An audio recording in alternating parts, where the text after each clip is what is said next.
Hi, everybody. So we are here to talk Star Wars The Force Awakens. We have now, this is our seventh video that we have done where we have reviewed and talked about all of the Star Wars films.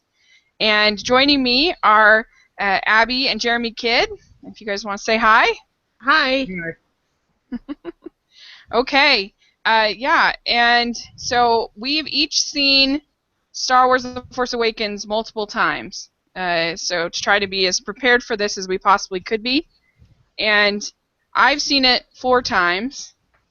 And what about you guys just want to say? I've seen I've it 3 times. I've seen it twice now. So we are all experts on this film. And so I'm going to do just like I've done with the previous 6 films. I'm going to give my little summary that I wrote. I also listened to the novelization that you can get on audible.com, and it was actually pretty fun. It was interesting you get a little bit more of certain characters, particularly Hux. You get more into sort of his mind in the novelization. So if you have time, I would recommend it. It's enjoyable. But anyway, so I wrote this little novelization, this little summary of the movie, and then we're going to talk about it. Bear with me because it's a little bit long, but there's just kind of a lot to talk about. So here we go. Let's see. So Star Wars: The Force Awakens takes place 30 years after the events of Return of the Jedi. When we open, Luke Skywalker is gone, and the Jedi has fallen into myth. The Empire has become the First Order, and the Republic is now led by the Resistance, which Leia is now a general. She sends pilot Poe Dameron to Jakku to get a map from her old ally Lor San Tekka. While there, they are ambushed by stormtroopers, and Poe puts the map in a droid called BB-8. A First Order leader named Kylo Ren appears and kills Tekka and captures Poe. We then meet a scavenger named Rey on Jakku, who finds BB-8 and agrees to help. Poe is rescued by a dissenting stormtrooper named Finn, who is disenchanted with the First Order. While fleeing in a TIE fighter, they crash onto Jakku and are separated. It is there that Finn meets Rey. Finn and Rey end up flying the Millennium Falcon, and they meet Han Solo and Chewbacca, who have been swindling their way for years. They face some gangs and Rathgars and escape in the Falcon to meet Maz Kanata. Maz has Luke's lightsaber, and when Rey touches it, she sees a vision of the Knights of Ren and her own abandonment as a child on Jakku. She is horrified and flees. Finn almost leaves, but then goes to help Rey after she is taken prisoner by Kylo Ren. Supreme Leader Snoke commands General Hux and Kylo to show off the power of their new weapons, the Starkiller base. They hope to cripple the Resistance by taking out 5 planets where the Republic lies. Han and Leia meet at the Resistance base, and a plan is developed where they can defeat the Starkiller base before the weapon is used on their remaining base. Poe leads the charge in the air, and Han, Finn, and Chewie go on the inside to rescue Rey. We also find out that Kylo is Han and Leia's son, who was training with Luke in a Jedi school and was seduced by Snoke and the dark side. In the meantime, Rey has resisted Kylo Ren's interrogations, and in doing so, has started to realize her own powers of the Force. Kylo Ren is unable to penetrate her mind, and she convinces a stormtrooper to release her from the interrogation chair. Han confronts his son, and the two exchange words, with Kylo Ren finally killing his father. Chewie shoots Kylo Ren, injuring him, but he confronts Rey and Finn in the forest as the base is attacked by Poe and company. Finn is dominated by the injured Kylo Ren, but Rey is able to compete both using her new Force skills and also by moving around a lot more quickly than he is able to do with his injury. They end up getting split up, and Kylo Ren is taken by Hux to Snoke to complete his training. Rey and Chewie take Finn back to be cared for, and when she arrives, R2-D2 awakens from his deep sleep. He has the rest of the map that BB-8 had. Chewie, Rey, R2-D2 go to find Luke, and the final shot of the film is Rey meeting Luke and giving him his lightsaber. Woo! So I should have said spoiler alert at the beginning of this. This is a spoilerific video. So I should have said that at the beginning. Put it in the But, title. yeah. I'll put it in the title, yeah. So that was basically what I could come up with. It's funny because watching it, I was like, well, this is a really simple movie. But then when I actually went to do the summary, I'm like, this is actually really, there was a lot more going on than, that was harder to summarize than I thought. So that was sort of interesting.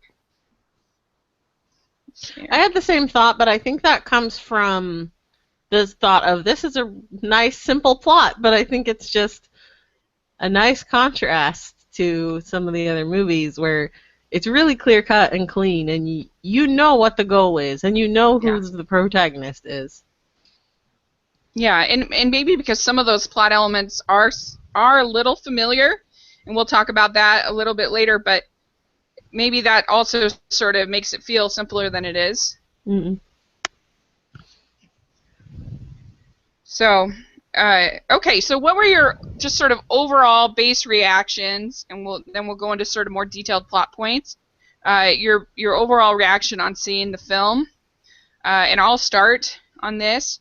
I loved it. I thought it was excellent. It ended up being my second favorite movie of the year after Inside Out, and it was everything that I had a few. You'll see I have a few little nitpicks about things, but for overall, I just thought it was so entertaining, and it made me want to cheer, and I thought all of the new characters were great for the most part, and I thought that all the old characters, it was nice to see them again, and so, yeah, I was just really pleasantly, I had a great experience, and I really enjoyed seeing it, and I've seen it, like I said, 4 times, and each time I feel like I enjoy it a little bit more because I noticed sort of different details that I hadn't seen before, and I just continually have fun with it. So that was sort of my overall thoughts.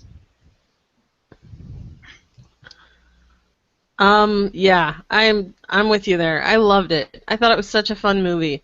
And, you know, I gotta give it to J.J. Abrams because he just makes really good, fun movies. Like with the Star Trek movie that he did, or movies, I don't know if he did both of them or not. You don't have to love Star Trek to love those movies. They're just good movies. And he did the same for Star Wars. You don't have to love Star Wars to love this movie. It's a good movie, just as it is, minus all of our previous knowledge. It's just fun.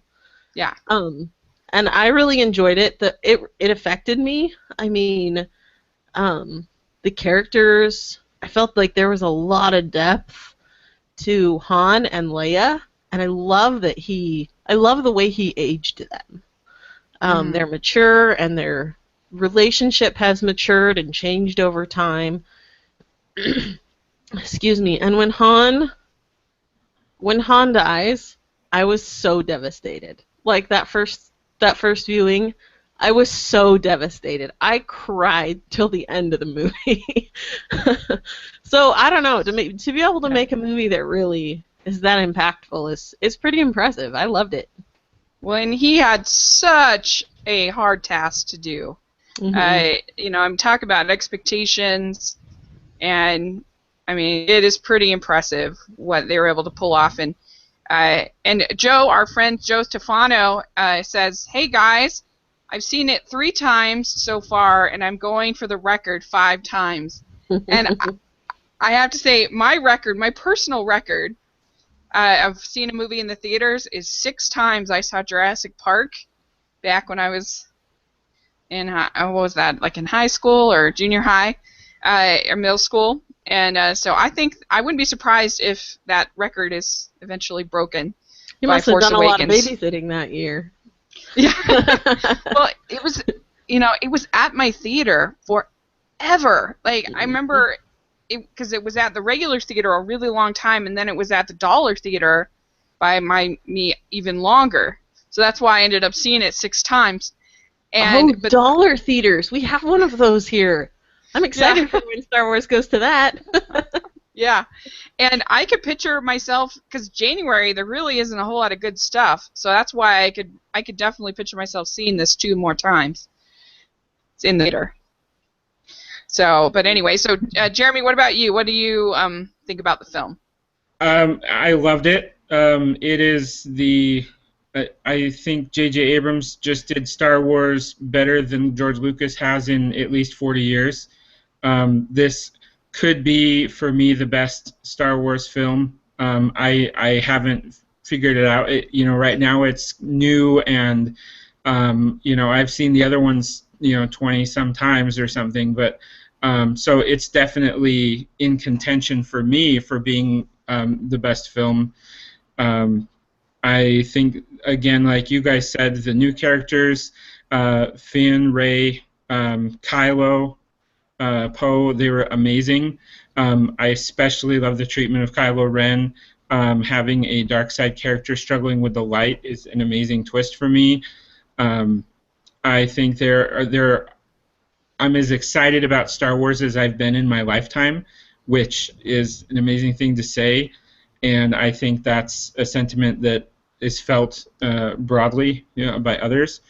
And so I just think J.J. Abrams was the right person to do this, and I'm actually a little afraid that since he's not directing the next two, I'm a little, I don't know, just a little cautious going into those, that thinking, okay, maybe they won't be able to hold up to it, or I'm hoping for not be let down. But this was amazing for me, and I'm sure we'll get into a lot of the specifics, but overall just great. And there are a couple things again that I would do differently, but I'm not going to nitpick. There are things you can nitpick from any of the Star Wars movies. Yeah, and nothing in the little things that I would do differently, nothing stopped it from, none of it was a deal breaker, none of it stopped it from being just immensely wonderful experience. So, yeah, and my trainer had never seen any Star Wars movies, which is a crime, but she saw Force Awakens, and she really liked it. So I think it does have that sort of appeal, and I think it's a reintroduction or an introduction for a whole new generation for Star Wars. And so I'm just seeing kids just are loving this film, boys and girls. And actually, I read a really interesting article where they said that that part of the reason why it's done so well is not just because of, obviously, Star Wars, but particularly women are going to see this movie again and again and again. That it has had more female fans than they would have expected, than they were counting for, which is really cool, especially considering what we talked about in previous discussions about, the gold bikini and some of the other stuff. So Joe has said here, he says, some small things here and there I would have fixed, but those things, in my opinion, are completely irrelevant. So, yeah, I basically agree. Like, we'll talk about them, but I guess just keep that in mind, that as we talk about them, that we loved this film. And so it's really not, this is an analysis, this is a discussion, it's not a, it's, okay, so Joe has also said, he says, I loved the characters, especially Rey, Finn, and Kylo Ren. The overall experience on the first viewing is something I'll never forget, and the audience applauding with the arrivals of the original actors and Rey catching the lightsaber. Yeah, in fact, even on the fourth time, because of course it's not the fourth time for everybody, right, but it had been out a couple of weeks at that point, and still people cheering, still people, like it still had that enthusiasm that I had seen, or at least a lot of that enthusiasm I saw opening night, which is Jeremy really cool. just went yesterday, and there were people in costume, he said. That's awesome. Yeah, the theaters around here, they're still selling out. I mean, it was a midday showing. It was sold out. People are still in costume. Everybody's wearing their Star Wars gear. It's just amazing. I went in costume. I'll be very proud. I went as Leia. Nice. It was very exciting. Did you wear your little Leia beanie thing? I did. That's awesome. I need to make one of those. It was very, very fun. Awesome. Yeah, it's definitely, it may be the best experience I've had at a theater in my life. Like, the original Star Wars, the re-release was the best up until this, but I don't know, this may be even better because I went with my brother, and it was just a really, really fun fun experience. So. And you didn't know what was going to happen. Yes, that's right. And we'd had like the bad stuff, you know, and so like there was that sort of anticipation, like, oh, you know, whereas like I knew I was getting something good when I went to the re-release. Yeah. Joe wore his Stormtrooper helmet that I used in my. Oh yeah, check out Joe's review. He has a spoiler-free and a spoiler review that's really good. So Awesome. I'd check that out. And I reviewed and kind of analyzed it with my brother on my channel too. Yeah, I caught a portion of it. I don't think I watched the full one though. After I saw this, you have to understand, we saw this separately, and I saw it first. Oh no! And that was torture. It was only one day, but it was a whole day when I was like, oh, I want to talk about this with you. Oh my gosh, that's funny. Yeah, it was not easy. It was not easy. Okay, well, let's get to some of the questions. So, it starts out on Jakku, this opening sort of sequence where we see his name. We don't get his name, but in the novelization, we learn that it's Lor San Tekka, is this elder, and he's giving the map to Luke Skywalker, to Poe, and we don't find out really hardly anything about him, and then or you know, kind of who he is, or who, like, they don't do really, aside from the opening crawl, which I thought was awesome. They don't give a whole bunch of backstory. They don't try to explain what's happened in 30 years, really. It's just you're just kind of immersed into it. And so we get this sequence where Poe gets the map, he gives it to BB-8, the stormtroopers come with Kylo Ren, and you get a little bit of Finn. That whole sort of opening sequence at the village, like, what did you think of that sequence, of sort of our introduction to those characters, you know, the tone, everything kind of else? Did you want more explanation? All of that. Like, what about you, Jeremy? You want to start? Yeah, I'll just say I did not want any more explanation. I think that's where the prequels really fell flat, was too much explaining, too much dialogue. This movie, one of its strengths is they just show you what's happening, and yes, it leaves you with a lot of questions, but who isn't hungry for the next episode? I mean, That's who's right. just aching to watch more, and that's a feeling you don't get from the prequels. And I think that's really the heart of it, is that you try to answer every question, and there's nothing left to wonder about. There's nothing left to think about. There's no discussion, you know. And I think from the very beginning, you're kind of tossed in. I'd say from the first line of the crawl, Luke Skywalker has vanished. Like, I had chills, and it's just like, okay, now we know why he's not in the posters, and now we have the whole reason for the episode. We're trying to find Luke from the beginning. You know, and I just felt like from the very opening sequence, it felt like Star Wars. You know, from having the crawl to the field of stars to a ship over a planet, like everything felt right, and that continued as they got into Jakku, and you know, have this opening skirmish. You know, you do see First Order annihilate the village, which is something we really hadn't seen outside of, you know, blowing up entire planets and things, but nothing quite this personal since Anakin took out the sand people. So that was a little bit more intense, I thought. Oh, Jeremy keeps breaking up for some reason. Hopefully that won't happen. Yeah, no, I agree. What about you, Abby? Yeah, I agree that I don't need to know anymore. You know, you need what you need to understand the story.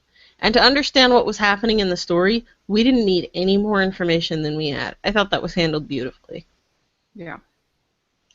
Yeah, I'm right with you guys on that one. I didn't need to know kind of any more about, you know, San Tekka or, you know, some of these other things. Like, it was, any more would have been, you know, just immediately gets you right into the action. There were a couple other spots where I was like, oh, I could have used a little bit of explanation down the road, but as far as this opening section. I didn't, and I thought the crawl was awesome, and I thought that there were some pretty amazing sequences we'd never seen before, like when Kylo Ren stops the blaster fire with the Force. Oh yeah, that was amazing.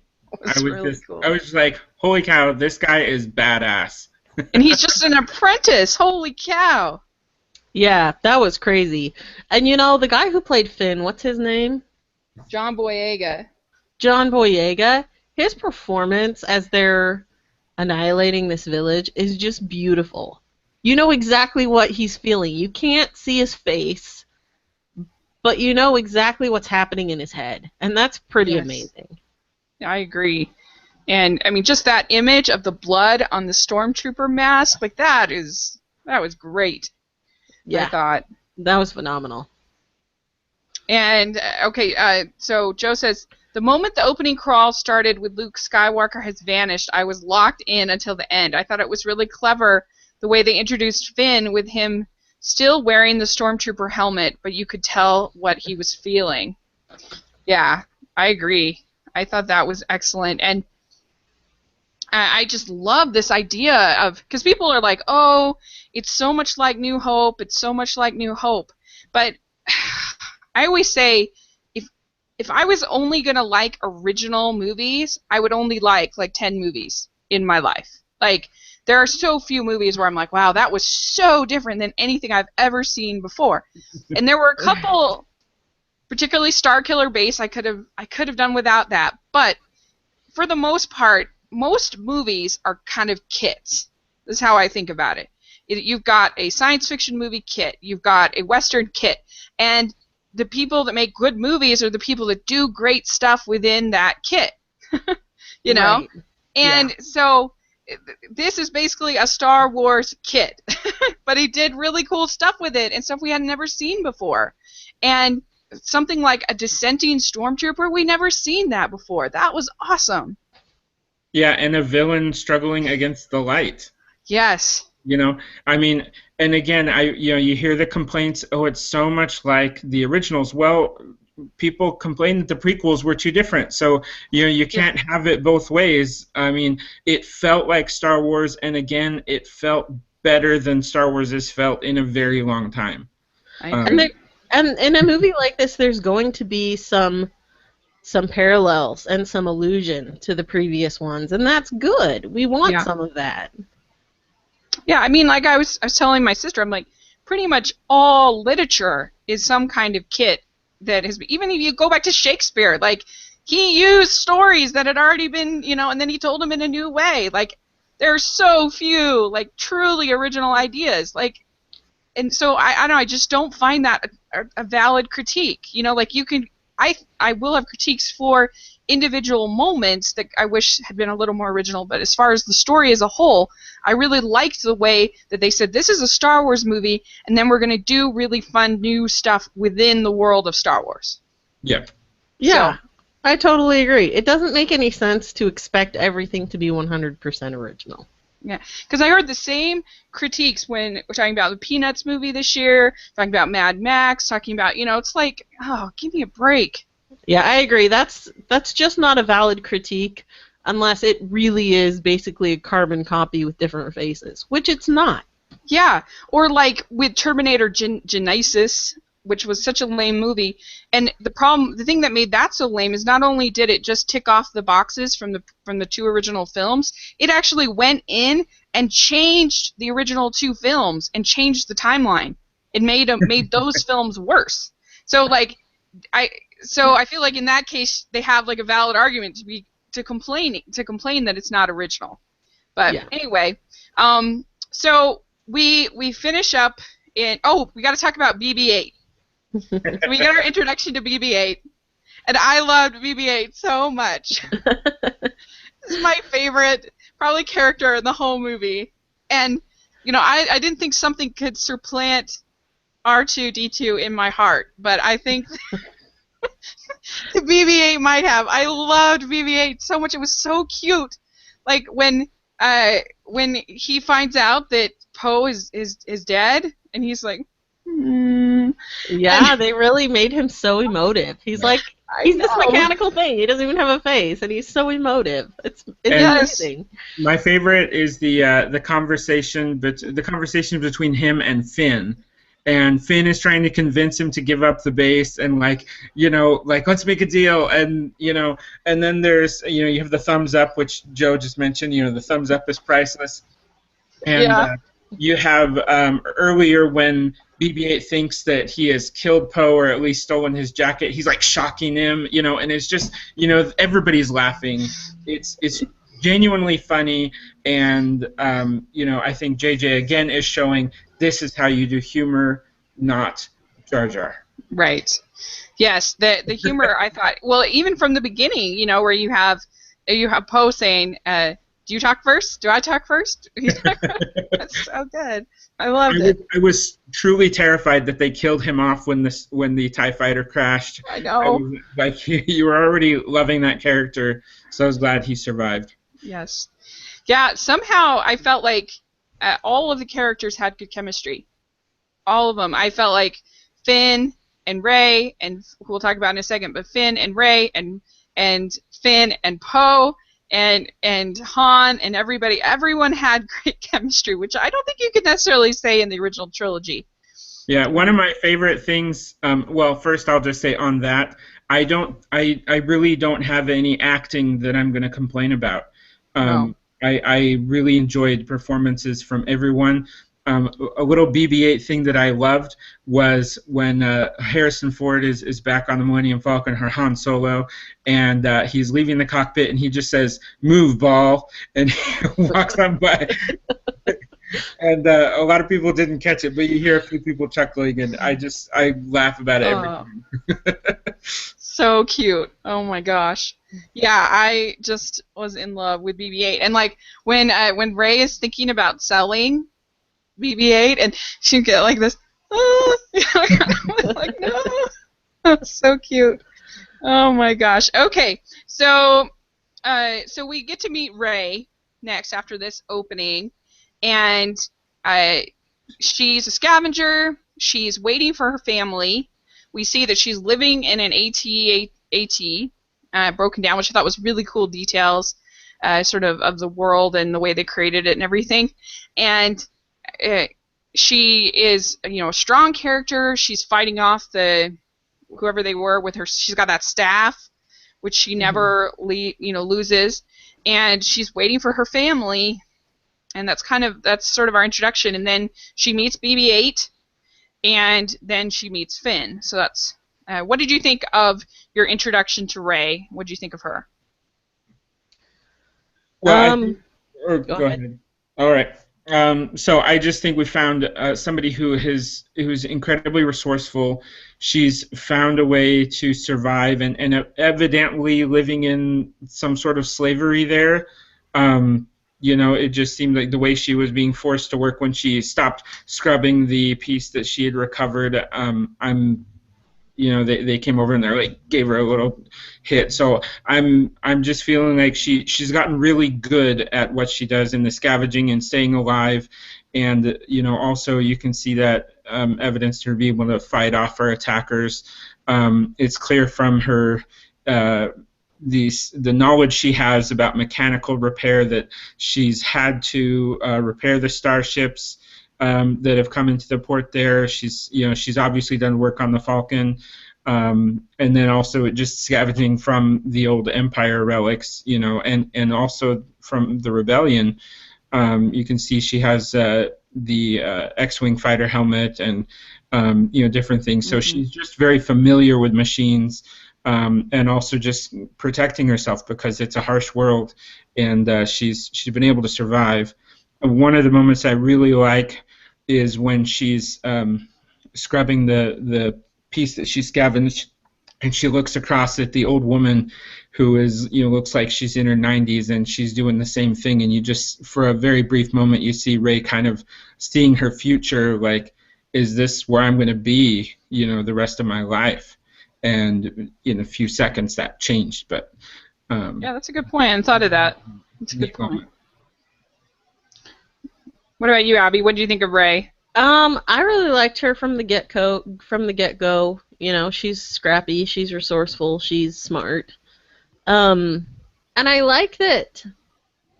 This is hard to explain, I think, but she's a great character. And it's not about whether she's female or male. She's just a great character. She's just smart and resourceful and cool. And you think she's awesome.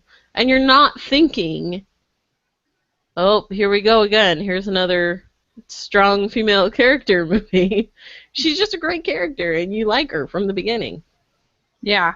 There are some who claimed that she's a Mary Sue character. I don't know if you've heard this. And Mary Sue is basically like a character where everything becomes kind of easy for them, and and I have a lot of issues with people who say this. I think it's kind of a moronic statement, to be honest, because first of all, you would never. I find it hard to believe that most of these people would be making that same claim if it was Raymond and not Ray. And I totally agree. I think it's a sexist statement, actually. I do. He's a classical hero. Get over it. It's like Sorry, the same the people. woman, and that offends you, you big chauvinist turd. Yeah, that's right. It's the same people who were complaining about Furiosa in Mad Max that the women are taking over our Mad Max movie, and so lame. But like even then, I feel like if you break it down, there was one moment where I felt like things were a little too easy for her, given her knowledge and the things that she had learned. But we don't know what her knowledge really is. Like, we don't understand it, and so we could find out in the next one more about sort of what her training, because she tells Han, or she tells Finn, because he says, "How did you do that?" And she says, "I don't know. And we trained, but we never left the galaxy." She said she'd flown lots before, but they never left the galaxy. And so she had obviously had some training, and she's taken apart all of these machines. And if you think about it, every single kind of decision that she makes is under an extreme amount of adrenaline. And the one time where it's, even though it's a tense moment in a way, when they're dealing with the Rathgars, and she's trying to decide what to do with the fuses. Like, it's a little bit more relaxed, and guess what she does then? She messes up.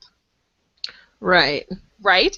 And so I feel like a lot of what happens with her is sort of, you can cock it up to sort of adrenaline. Like, she doesn't even know that she can do a lot of these things, but when put up to this, like, intense situation, she's able to do that. And that happens all the time, like in real life. Mm-hmm. You know, like, people are able to rescue people, and people are able to swim when they don't really know how to swim, or, you know, whatever, because of adrenaline will kick in. Right, and I think some of it, too, is it's a signal to us as an audience that there's more to this character than what we're seeing. Yes. There's a lot more to her background than what we know, and in high adrenaline situations, training kicks in. Very literally. Like, whatever your mind and body have been trained to do in this situation is what they're going to do. And so, to me, that's a signal that there's been a lot of training. And we don't know exactly what kind. Yeah. I don't think she even... I have the... Well, we'll talk about this once we get to the vision a little more, but I feel like even she is being awakened to some of these things that happen in her life. Like, I think she had a brain wipe or something happened that she doesn't remember a lot of the stuff. And through the course of the film, she remembers a lot of these things. And, oh, the Force, you know, kind of thing. Like, right, yeah. We've kind of been theorizing the same thing, that what she remembers is limited, and there's probably a reason for that. Yeah. And there's even a possibility that her memory has been changed. Oh, that's an interesting point. Yeah. Well, and you know, mind control has kind of come up in this very episode. You have first, you have Kylo Ren, who's able to extract thoughts from people. You also have when they're discussing Finn, or FN2187. You know, they're talking about, well, you know, he's never deviated before. It sounds like from birth they have some sort of way to program these minds. They're not clones. They're actually stealing infants, and it kind of sounded like mind control is what's going on there. And then they monitor for deviations from the program. And they said he had never had a deviation before. So there's kind of things that kind of make me feel like mind control is going to be a bigger part going forward. And I do think that's what's going on with Rey. I'm kind of reminded of like the Bourne Identity, where he wakes up one day, he has these skills, he doesn't know where they come from, you know. And so I kind of see this a similar thing with Rey, where I suspect she was trained with Luke Skywalker in his school, and that when he disappeared, she was hidden. In fact, when she meets BB-8, she says, "Where do you come from?" And he's like, "Classified." And she's like, "Classified? Oh, really? Me too. Big secret." You know. And I'm like, she says it jokingly, but I really think it's true. And I suspect strongly that she is a Skywalker, either the daughter of Luke or the daughter of Han and Leia, but I suspect more strongly Luke, just because the way that Han and Leia spoke about their son Ben, unless their minds were also shielded from the fact that they had a daughter. Oh, I didn't even think of that. You don't know how far it goes. I mean, if you're going to introduce mind control and altering memory, you don't know how far it goes. But people do, they cut away, and I don't know, we're probably going to get into theories more later, but they cut away from crucial conversations. When Han Solo hears her name for the first time, he immediately offers her a job on the Falcon. And when Rey and Finn walk away from the table, Maz turns to Han and says, "Who's the girl?" And they cut away from that conversation. And so I'm just like, Han knows what's going on. I strongly suspect he knows who she is, and I suspect Kylo Ren thinks he knows who she is. Kylo Ren definitely seems like he knows who I she think is. Kylo Ren knows her, and I'm very convinced that she is his little sister. I really think she This is really interesting.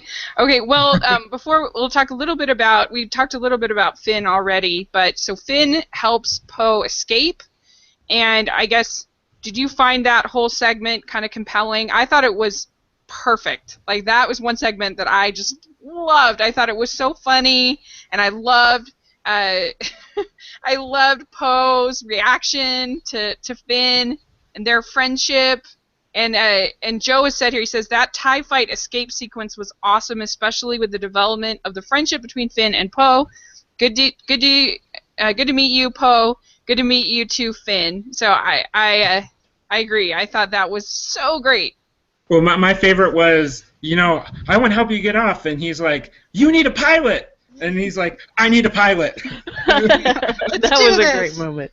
Well, the whole helping someone escape thing is obviously not new to Star Wars, but it was really well executed. It was something that's been done before on Star Wars, but it was its own escape, and it was really cool in its own right. Yeah. And I mean, just Oscar Isaac, the actor who plays Poe, I'm like in love with him now.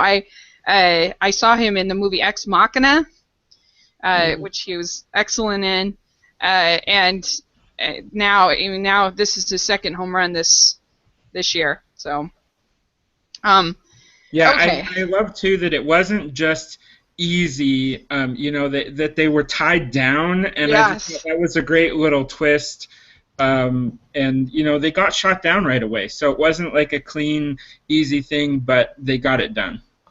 Well, and just the whole action of the entire film, that was kind of my next question, but from when Rey is piloting the Millennium Falcon, when they're escaping, when all of those segments were so great, they were so exciting, they were so, if you think of it compared to, let's say, if you think of the pod race, or you think of when Anakin in Phantom Menace is aboard and accidentally destroys the ship. Mm-hmm. It's like those sequences are so blah. And this is just so exciting, and it actually mattered to the story, and it was just so much fun. All of that kind of action, I thought the space battles or whatever. Yeah, were great. While we're on it, I want to go back to Rey a little bit. Yeah. Because we never really did answer all the way the Mary Sue question. And if you look at what Rey is good at, she's a great mechanic, which I think she comes by because of her work. That's just what she's had to do, and she's had to make do, and they don't have a lot of resources there, so she's had to figure ways around things. So I think she comes by that honestly. The piloting, if I think we're all in consensus that she's, well, obviously she has a strong connection to the Force. We suspect she's a Skywalker, either through Luke or Leia. And so you have Luke, you have Anakin. They're both good pilots, and I think we attribute a lot of that to practice, but also the Force. And so I think if you say, well, I didn't know how I did that. Well, I think that even not necessarily knowing you're controlling the Force, but it is helping your actions, helping with that reaction time, and that's how she was able to fly the Falcon so well. But also, if you're watching closely, it's not being flown super well. She does have a couple of really good moves, but she's crashing on the ground a few times, and I mean, it's not perfect. Well, and the other thing too is that I lost my train of thought. Is that she? Oh shoot, never mind. I'll come back to it. I'll think of it. I lost my train of thought. Okay, so. So the Force Order consists of Kylo Ren, General Hux, Supreme Leader Snoke, and so I guess my next question is, what did you think of them and the Starkiller base? And I'll go first. This was the weak part. Kylo Ren was awesome. Loved Kylo Ren. The rest of it was the weak part of the movie for me. I didn't really like Snoke. Didn't think he looked very good. I know that he's a projection, but I still thought he looked too big. And it just kind of took me out of the movie a little bit. And I know, I just felt like he was cheesy, and it just wasn't my favorite. But I hope that it'll kind of make sense. And then the other part that in the First Order that I was disappointed, because I thought Hux was fine. He was good. He was definitely supposed to be like the Tarkin, and there was like a huge Nazi kind of feel, I felt like, to him and his character. But I was really disappointed in my girl Captain Phasma, because I was really excited to have a great female villain. I mean, I've got her on the poster, everything, and I thought that she was kind of lame. So she was a disappointment to me, but it wasn't anything that stopped me from enjoying the film, but I would have just handled Snoke differently, and I would have handled Phasma differently. But I don't know. What did you guys think about the First Order? I agree with you largely. I like Hux or whatever his name is. I think he was well done. I think the Nazi imagery is good because it kind of throws us back to the what did they call it in the other movie? Now I only have new movie stuff in my head. The Empire. Yeah, the Empire. Duh. It kind of hails back to the Empire, and he's kind of a weenie and a jerk, and I buy into that. Captain Phasma, I agree, was just sort of lame, and I'm willing to wait on passing full judgment on Supreme Leader Snoke. I agree with you that his look was not great, and it was a little distracting, but I'm willing to wait to finish passing judgment on him until we've seen the other movies, because my big complaint about him is, why is he a giant projection? Like, that just seems really stupid to me. And in this movie, there's no good reason for it, but there might be a good reason for it that we don't know about. So I'm willing to kind of suspend passing judgment fully on him until we've seen a little more. Yeah. Yeah, so I'll start with Snoke. It did rub me a little bit weird, the first movie.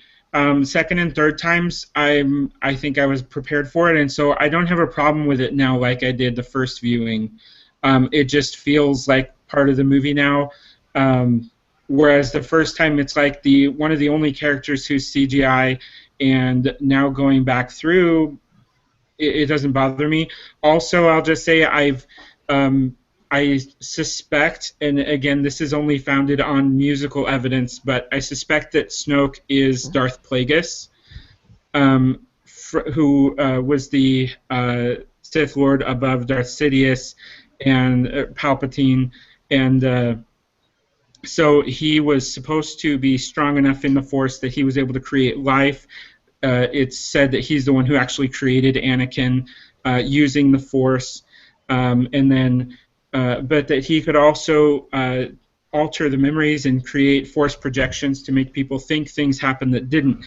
And so the story is that perhaps Palpatine thinks that he killed Plagueis, but he really didn't. Plagueis goes into hiding, lets this whole thing happen, and now that Sidious and Anakin are both out of the way, he's come back to kind of do his thing. But that he was probably seriously wounded by Sidious. But isn't he somebody who could cheat death? And so couldn't he be? That was his power, is that he was able to cheat death, and so if he was able to do it in a way that Sidious was not aware of, that's where he could come back. So the musical proof that you've got there is John Williams' theme that plays during the opening sketch with Snoke is the same theme music from Episode 3 when Palpatine is telling Anakin about Darth Plagueis, and it's the theme of Darth Plagueis is the title of the song, of the theme that was played, and they play almost identical version for Snoke's scene in this film. So if you're looking for a tie-in, that's where it is. But I think that's why he was greatly disfigured by the attack from Sidious, and I think it would be, if it is true, it's an amazing way to actually give some more credibility to the prequel and make them a more meaningful part of the overall story. Going to Phasma, again, I think we needed to see her in action. Instead of, most of the Empire leaders, they have the stormtroopers go in and they do the fighting, and then the leaders show up. And you see that with Kylo, you see that with Darth Vader, you see it with the Emperor, and I think Phasma, she's in the uniform, she's in the armor, she needs to be out there fighting, and we never see her fight. I think even if she had fought in the first scene in Jakku, it'd be enough to just show her badassery, but you didn't get to see it. I would have put her in on the Maz Kanata planet when the stormtrooper has the saber stopper thing. Yeah. Mm-hmm. That should have been her. That would have been perfect. So my question with that fight was, so the Jedi are all but extinct now that Luke is gone. So the only person carrying around a lightsaber is Kylo Ren. Why does a stormtrooper have one of these batons? Good point. So I wonder too if it can be used to fend off blaster fire and that kind of thing. Possibly, but I would also say that only a Force user would have the reflexes to do that. I was wondering in this one, why do the stormtroopers even use armor? Every time they get shot, they go down. They get shot right in the armor and they fall over. What's the point of the armor? Yeah, that's a good point. It's very true. I guess I'll just wrap up with Hux. No problems with Hux. I think he's kind of a stand-in for Tarkin at this point. I hope that I think he'll have more dimension going forward. I hope he does. But no problems with him. And Kylo Ren, I just think it's amazing. One thing I wish was in here, I saw some concept art for Anakin's Force Ghost to be in this film, and that it was going to change more from Anakin's face to Vader's mask, depending on how light or dark he was feeling. I thought that would have been really neat to have him kind of appear to Kylo and just kind of be coaxing him either towards the light or the dark. And I thought, when he's talking to the mask and he's like, show me again, and I was like, so that would be an awesome time for him to appear, or at least hear Vader's voice, telling him, yeah, just continue on what you're doing, but anyway. But that wouldn't make sense for Vader, though, since he was redeemed at the end. But I guess if it was sort of Kylo's mania. But Joe said, I didn't really like the look of Snoke either, but he might have more to do in the sequels. General Hux, I thought, was good, especially in the military rally scene. So yeah, that was phenomenal. I love the reference to Hitler there. Like, that's a big Hitler reference.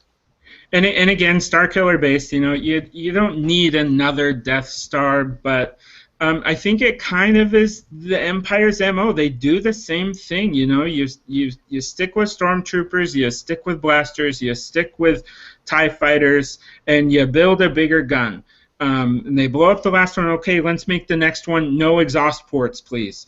You got to get rid of those thermal oscillators. I mean, that's where they. We're gonna have a separate shield just for the thermal oscillator. Yeah. So I have a question about Starkiller Base. I was a little confused. Okay, is it a planet? Yes. Yes.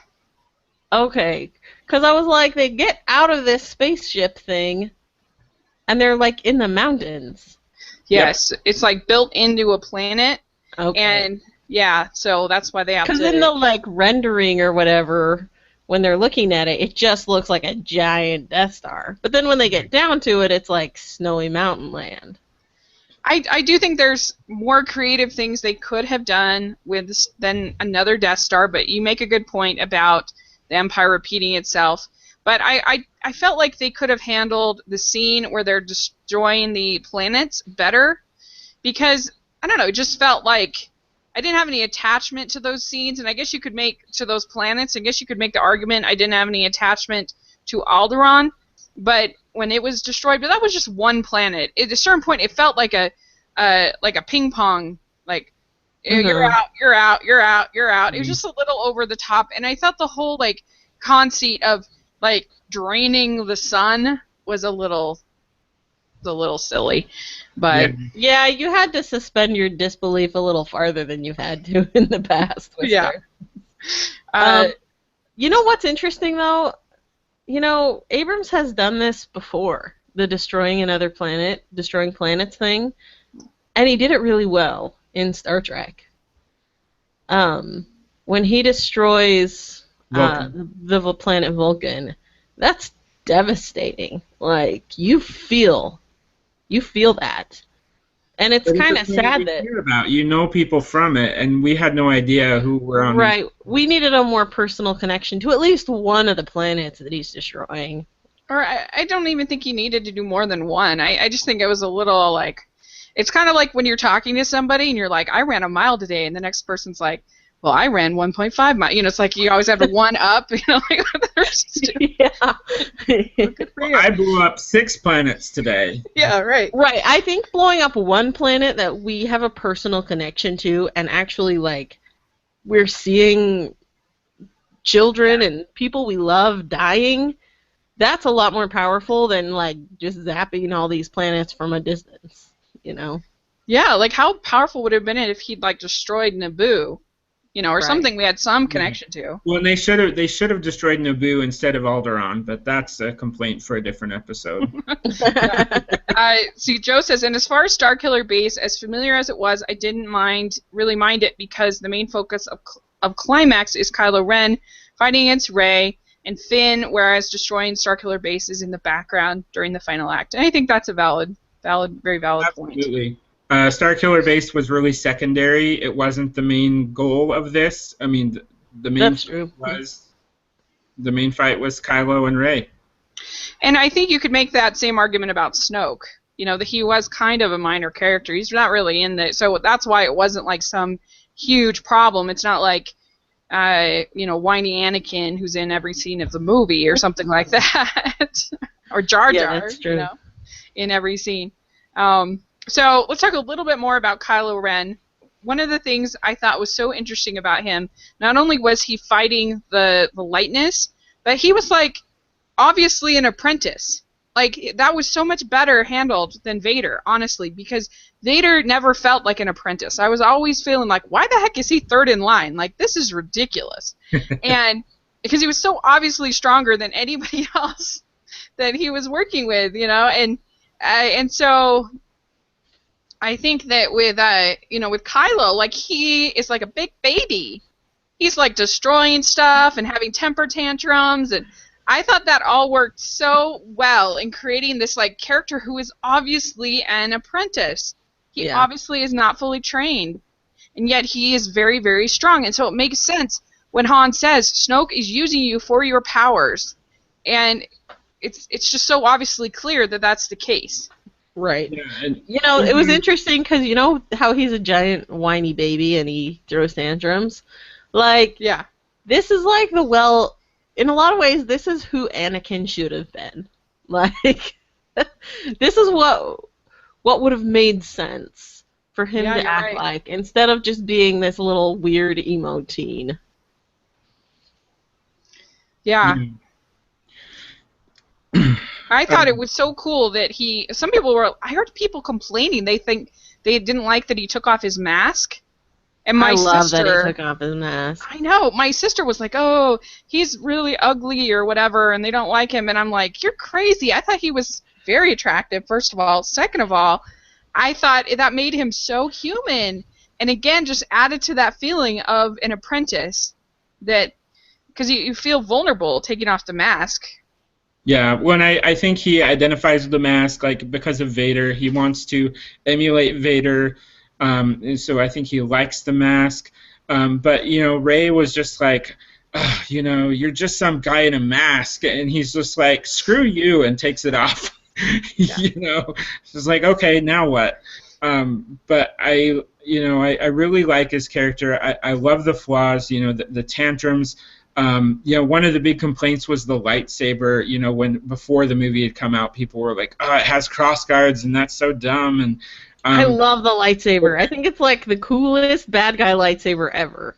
Me too. So if you read the ultimate visual guide or whatever to Force Awakens, there's a couple of pages on the lightsaber, and he uses like this cracked crystal that's unstable, which I think is appropriate for him. But because of it, it actually produces like this unstable energy that has to vent, and so it has these two side vents, which is where the crossguard comes from. It's not really a crossguard, it's the extra plasma venting out the sides. But he uses it as a crossguard, and that was pretty cool. But I just like that, it's not this focused hard blade like the others we've seen. It almost looks like it's on fire because it's unstable like he is. And that was beautifully rendered, too. Yeah. It looked great. And it leads to one of the funnier scenes in the movie when he's having, Rey has just escaped and he has a tantrum and two stormtroopers are coming down the hall and they hear it and they're like, turn around and go the other way.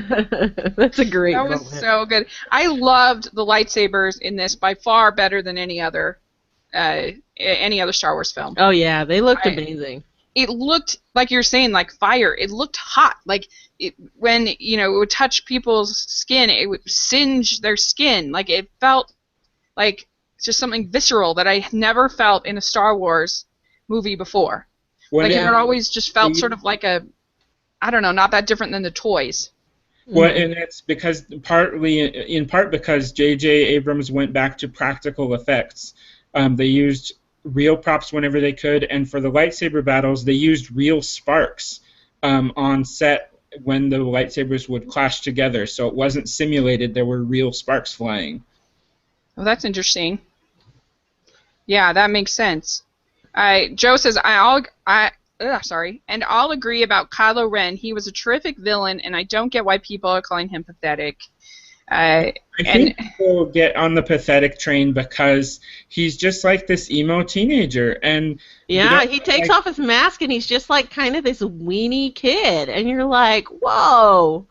But he has this. He has all this power, and that's one of the interesting things about him. He has force powers we haven't seen before. We've never seen anyone stop a blaster bolt just in midair and hold it there. He's evidently really good at stunning people and holding things in place because he uses that to render people motionless. I think Dooku might have done something like that as far as the holding someone with the Force. But just, so powerful, doing the, reaching through the minds and trying to do the mind control, or at least reading the thoughts was pretty cool. I just think he's really explored a lot of force powers we haven't necessarily seen a ton, and that's been exciting. Yeah, I agree. So just I guess real quick, the one other segment that didn't really work for me, it's fine, I don't hate it, I just didn't love it, was that whole sequence with the Rathgars, and I didn't particularly like the design. I thought they looked kind of cheesy, the CG, and I don't know. There were some good funny parts, I guess, in it, but I thought the gangs that are kind of after him, and I didn't make any money with do any business with Conja Club, like that whole part. I could have done that. I think could have been taken out, and I would have been happy and had a little bit more of a sort of going into a little bit more of sort of the relationship between Han and Leia, or some of the other characters that I would have maybe liked a little bit more, or maybe a little bit more about Luke, or I don't know, just something like that. I just thought that part was a little cheesy. Yeah, I think they were just trying to show you that Han is still in the business, and he's still, basically doing the same thing he was doing back in the original, episodes.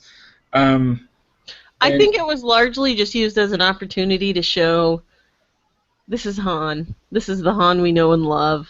And it gave him lots of him and Chewie opportunities to have some banter that was really fun. Chewie was great in this. Oh. It was an amazing movie for him. I loved when, Han is like, when have I ever failed you guys before? And they're like, oh, once, and the other one's twice, and he turns to Chewie, and Chewie's like, uh-huh. Yeah. And then, later on, Finn and Rey are both asking Chewie, oh, he's the famous scoundrel. No, he's the war hero. And they turn to Chewie, and he's just like, eh. Yes. That's very above. They really did an amazing job of capitalizing on these characters who can't speak, like Chewie and BB-8, and they did a phenomenal job of communicating through them anyway. I just wish I had known a little bit more about why R2 has just been in this deep sleep all this time. Like, that seemed really weird, and I don't know, I just thought, I've never seen that in a Star Wars movie, the droids just go into deep sleep, and then all of a sudden, and I did think it was a little bit weird that why would Luke put two parts of a map, one part in one part that Tekka finds, and one part in R2-D2 was sort of weird. But, it's not a big deal. I was just saying that I just felt like a little bit more. I could have had more Poe. I could have had more of certain stuff, and less of the cheesy pirate gangs in space. But it was fine. Yeah. I didn't hate it. I know some people have a problem with R2-D2 coming back, right at the very end, and basically like, here's how to solve the problem. I do feel like Kylo Ren says they had the rest of the map too from the archives of the Empire, was his language. And R2-D2 actually interfaced with the Death Star, and so he would have had these archives of the Empire. We assume that he was able to grab these at the same time. So I don't think Luke put a certain part in there. I think, if anything, he might have removed the piece that he took out, that was where his location was. But I do feel like Luke, from the very brief bit we get in the vision, I feel like Luke intentionally shut down R2-D2, gave him a purpose, much like in A New Hope when he's given the message from Princess Leia to take to Obi-Wan Kenobi. He only reveals a part of the message until the right time. He's in front of Obi-Wan and he plays the whole message. And I think this is a similar case where Luke gave him a mission, is like, dude, you're shut down until this happens. And so somehow he had, I think C-3PO referred to it as a low power mode, and so we don't know how much R2-D2 was monitoring the situation, but something happened. Maybe it was Rey's appearance, something like that, where he was able to say, yep, it's time, let's go. Mm-hmm. Yeah, he might have felt the awakening, like Snoke says, there's been an awakening. Okay, so let's talk a little bit about, for some reason, getting a lot of feedback all of a sudden. Let's talk a little bit about Maz Kanata. So, Han Solo goes to Maz Kanata's castle, or whatever it is, the planet She's got this watering hole that's very Cantina-like, but again, that didn't bother me. I thought it was fun. And she's an interesting character, though, because I thought the Force was handled differently in this movie than in the other movies. Because you've got, like, in this prequels where it's very practical, you've got it very connected to blood, you've got the, the midichlorians and all of that nonsense. And then you have in the original trilogy, the Force is something that's trained and learned and, and sort of developed. Oh, this reminds me, I just remember what I was going to say before, but anyway, and, so the Force is treated very differently here. Like, it's sort of an amalgamation of the two. Right. There is something about it that's blood, obviously. Like, certain people are stronger, but here's somebody she says, I'm no Jedi, but I know the Force. I feel the Force. And she can sense it in people. She can sense with Finn, she's seen those eyes before and she knows. And so I don't know, I just thought that was interesting because again, going back to the Mary Sue thing, this is what I was going to say before, is that with Rey, the difference between her and Luke is always doubting. He never believes, whereas Rey, she is completely confident she can do anything. Yeah, and so she's a believer, that's the difference. And she's really confident. I agree. Like, if Luke was super confident, like, I think he could have lifted the Y-Fight or whatever it was that was in the swamp. He could have done that, and that's what Yoda tells him. But he said, and that's why Yoda says that is why you fail. Your lack of faith, your lack of confidence. And to other people who are really confident, Han and Leia. Yeah. Oh, very true.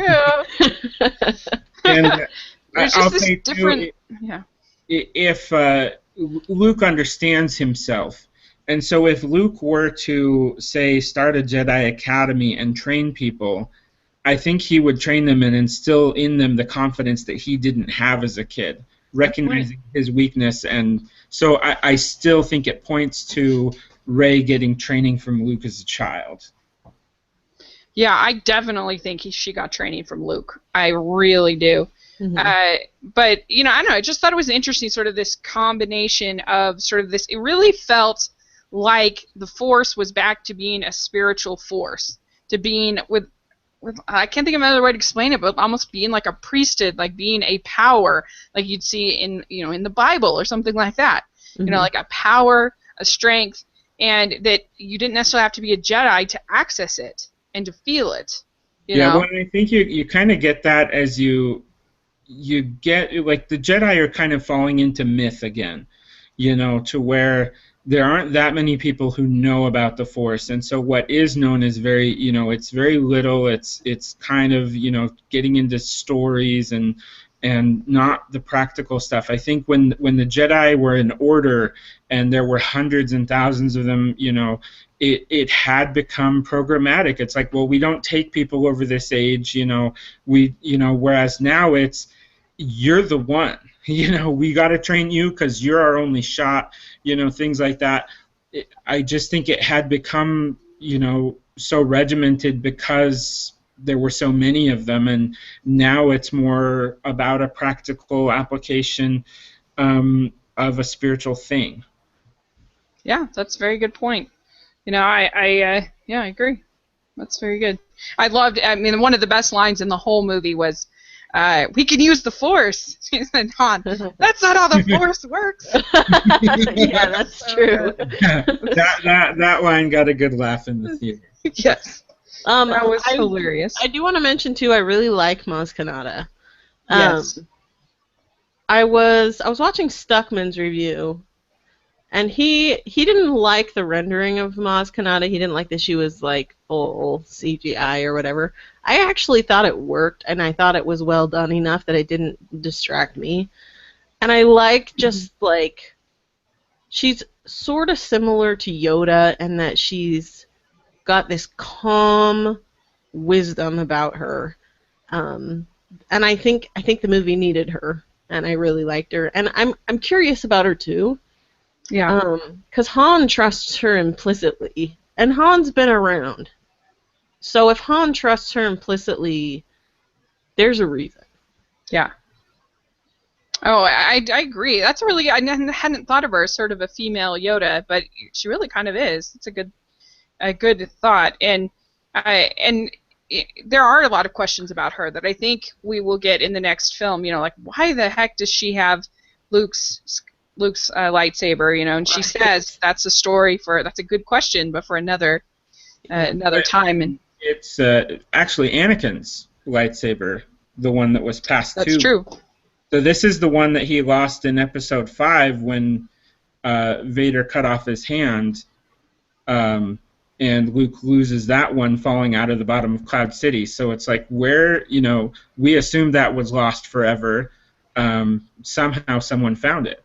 And the other interesting thing is Kylo says that's mine. So does he say it's his just because it originally belonged to Darth Vader, his grandfather, or has he had it at some point?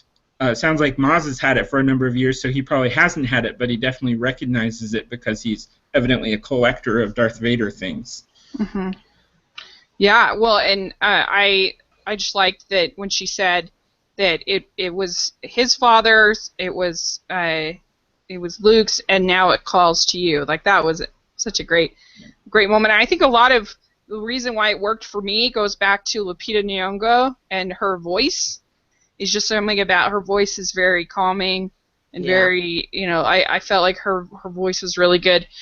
Joe says, I too was fine with Maz Kanata's look because it wouldn't have worked had she been solely an animatronic or a puppet. Yeah. So I agree. I thought she looked really good. Another interesting thing with her place is the outside. You have all the flags and banners. So a couple that have stood out to me, you have the Mandalorian banner, which is Boba Fett.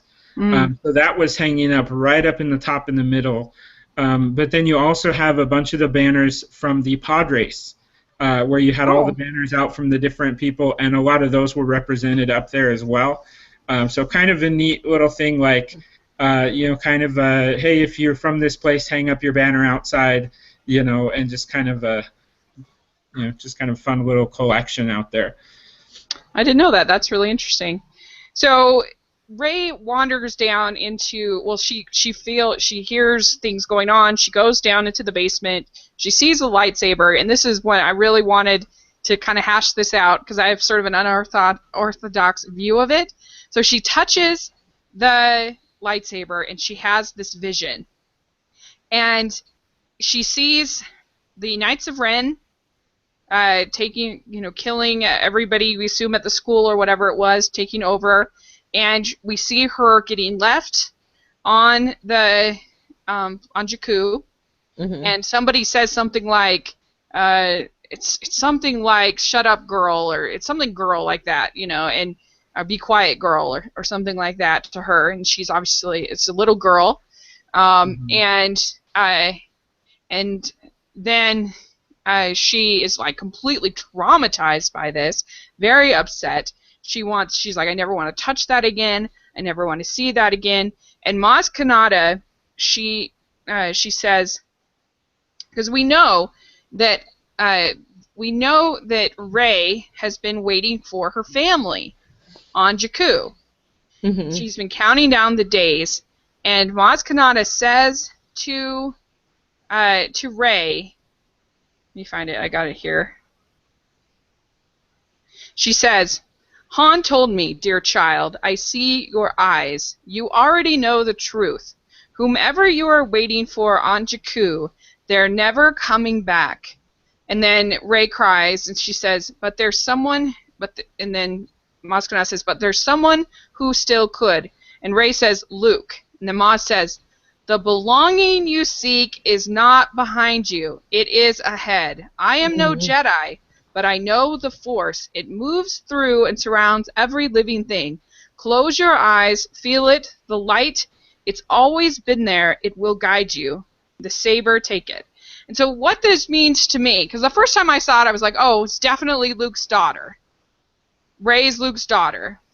But now, when I went back several times, just when she says, the belonging you seek is not behind you. So the belonging that she seeks is her family. Right. So if that is not, if that, it just seems like, well, isn't that what Maz Kanata is basically saying? Is that Luke is not her family? Because she says there is someone who still could, and Rey says Luke, and then Maz says the belonging you seek is not behind you, it is ahead. So I actually now am convinced that she is not his daughter. I think, and I'm wondering. I've read this, and I'm kind of beginning to wonder if this could be true. There are some people who have said that she is Obi-Wan's progenitor. I read a theory like that too, but because she has a British accent. That's true. So okay, on the Obi-Wan thing, I will say you do have, at the end of the vision, you have Sir Alec Guinness say the word Rey, which they found that on some tape somewhere, so kudos to them for finding that. And then you have Ewan McGregor saying these are your first steps into the Force, or something to that effect. That's the very end of the vision. So I think you could potentially be looking at that. Because John Boyega also has a British accent, and they had him take it away. Oh, he does? I didn't know that. Huh. Yeah. And so interesting thing, that is, I think I could go there. I also don't think Maz Kanata's statement, I don't think it does rule out Luke as her family. I think she's basically telling her Rey wants to go back to Jakku, and it's like, you're not going to find your family on Jakku. You have to go forward. This is what you're wrapped up in now is going to lead you there, and you need to keep going forward. And so I think your family's not coming back. There is one who could, Luke. He is your family. You can continue on forward and find him. Going back to Jakku will not find him. See, my feeling of that was you could read a lot into that whole scene. And that's very intentional. I will tell you that. Sure. But I'm taking it just as quit living in the past. You're not going to find happiness by living in the past and hanging on to this. You're going to find happiness by moving forward. And she was kind of trying to snap her out of this. I have to stay stuck on Jakku and wait for these people, and more into a mindset of, I can move forward with my life and do what I'm meant to do. It certainly could be, and I agree, like, that's part of the fun of the film, is just sort of this speculation and wondering, like, most of us didn't have there was no fun as far as speculating with the prequels, because we already knew where it was all ending, for the most part, you know?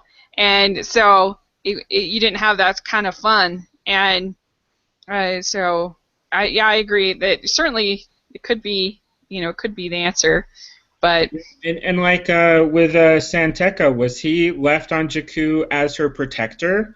I mean, he's obviously familiar with the family, from Who's Santeca?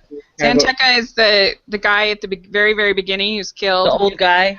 The old guy, yeah. So he knows Leia as royalty. He's obviously an old friend. He knows Ben Solo or Kylo Ren from his Ben Solo days. Like, this guy's got a story that we don't know what it is, but it's obviously deep. And he happens to be, living here on Jakku, presumably not far from where Rey is. So kind of an interesting tie there. I wonder if he's left kind of as an Obi-Wan protector of the child. So the part you were saying when she touches the lightsaber, and the very last scene of her vision is her next to some adult who's faceless. We don't see their face, we see their hand, and the adult says something to her about not crying. I think the adult in that scene is the guy, the junkyard guy that buys all the stuff. It was him. You can see his hand. Yeah, it's like a big fat. It's not human. Like it's that guy's hand. And the voice is totally his. Yeah. So she was left with him. He was left with the slaver. Yeah. Yeah, I think that it certainly could be. I think it would be so cool though if they shook it up a little bit and it wasn't. That would, I mean, I think it would just be an epic reveal like we had in Empire with "I am your father" kind of thing. Like to have Hmm. something that's not expected, I think would be so cool. And so, I don't know. But Joe says, I think her having the doll of the X-wing pilot and the X-wing pilot helmet and her vision are the hints that she could be possibly related to Luke somehow. Some people don't want that to happen, but I think it makes sense in passing on the torch. So that's So, certainly. so some things that make me think she's totally Han and Leia's daughter. Um, when she and Han are flying together, they are finishing each other's sentences. That's Like true. they're Condenser. they're so simpatico.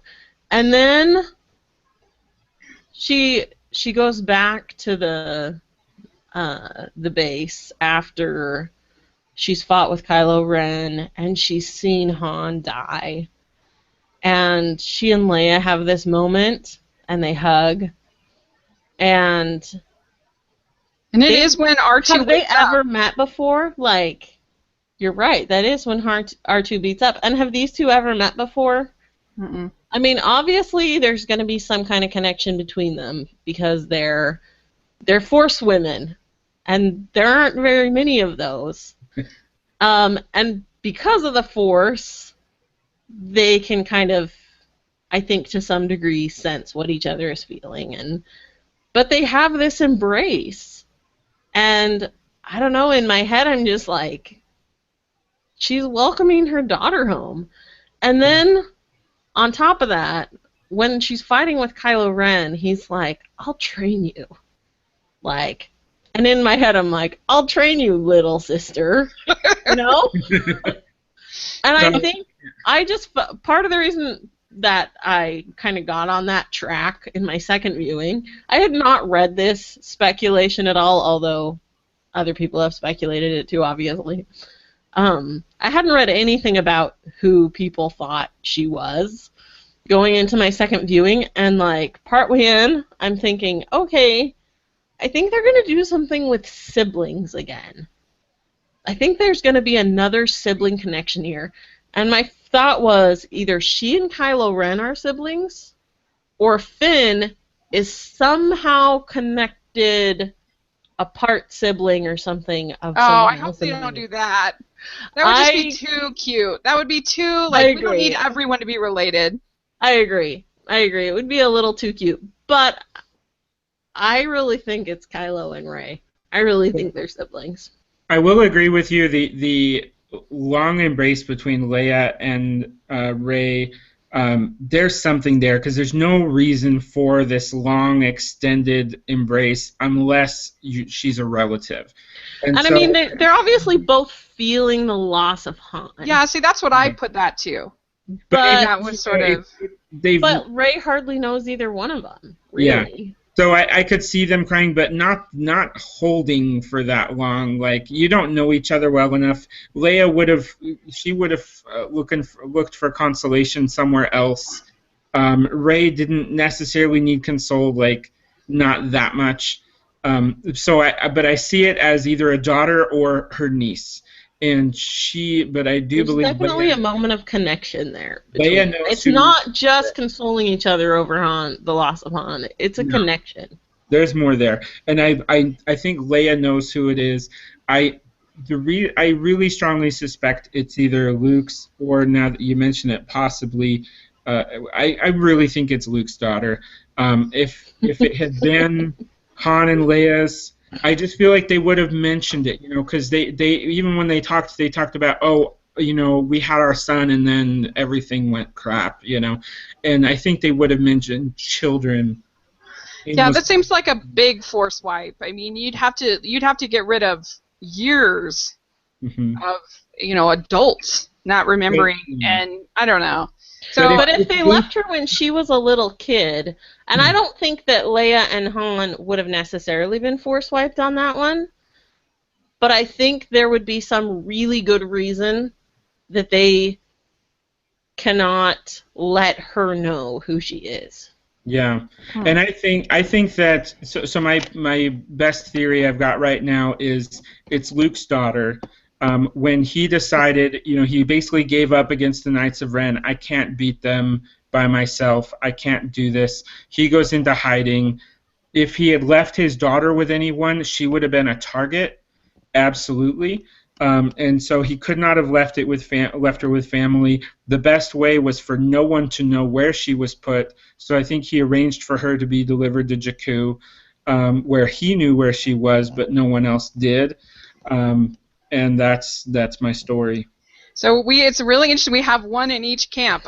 We have Obi-Wan camp, we have a Han and Leia camp, and we have a Luke camp, which is great. That's awesome. And we have 4 viewers, so if you guys want to put in the question and answers, if you want to pipe in what camp you're on, please let us know. That would be awesome. Or in the comment section, when people watch it later on, put what camp you're in. So the only Okay. other thing I'll say too on this, when she picks up the lightsaber for the first time, and you get the da da da da da da, and I'm like, this is the song that plays when Luke picks it up for the first time. This is the song that plays when Anakin is discovered. So I think it's the Skywalker theme, and you're looking at Luke's daughter. But if she's Leia's daughter, it could also feasibly be the same theme. Yes, and I will go with you there. She's still a Skywalker if it goes through Leia. That could be true. Oh, you're poking holes in my theory. I just felt like when Maz said that about the belonging you seek, because she's so intent on family. That's where it fell holes. But anyway, so let's. When I think that's where she knows family isn't coming back to Jakku. Family isn't there. It is Luke, and it's forward ahead of you. So let's talk a little bit about. So Rey gets. She gets taken. She gets captured, and obviously this is incredibly upsetting for Finn. And then so she gets interrogated by Kylo. And she is not able. I mean, he is not able to penetrate her and read her thoughts like he was able to do to Poe Dameron earlier in the film. And I thought that it was really effective. I thought their back and forth was really good. I felt like the one moment where I felt like they kind of Mary suited a little bit was when she is able to kind of come up with the idea of convincing the guards on her own like that, because every other time something like that has been done, you think like every other time that was done was, say, Luke, he had Obi-Wan whispering in his head, like we heard the voice saying, Luke, go to Dagobah, or Luke, do this, or Luke, whatever. And so I felt like for her to just kind of come up with that out of the blue, it was cute, it was funny. We all know that James Bond was there, and all that was fun. But I don't know, I just felt like it would have been so awesome.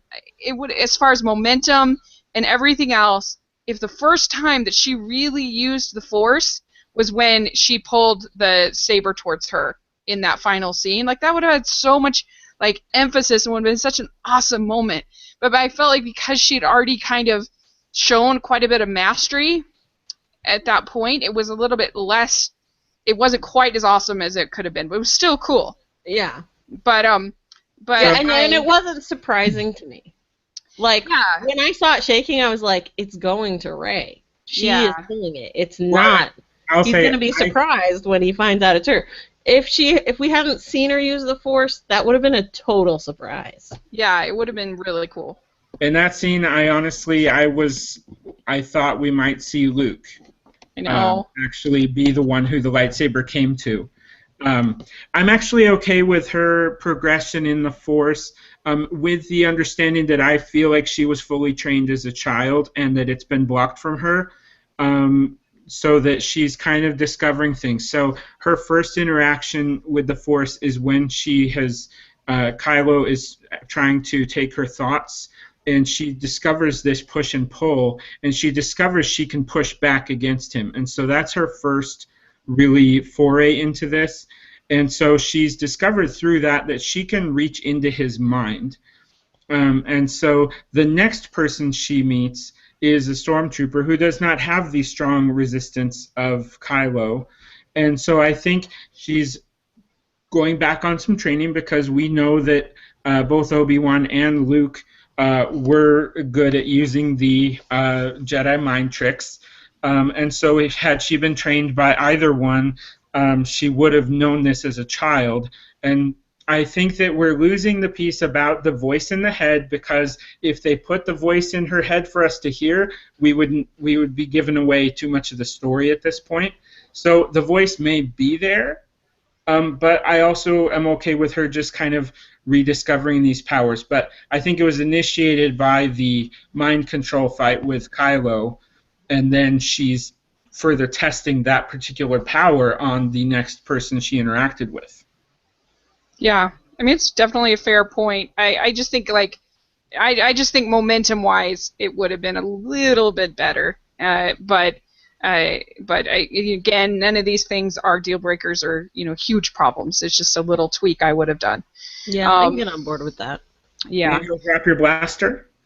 Yeah, it was funny. It was funny, and it's so weird. I don't understand why, because Daniel Craig was the stormtrooper. I don't know if you guys knew that, but I don't understand why that would be the case, but whatever. It all works. And honestly, somebody said, too, that in the script he was JB007.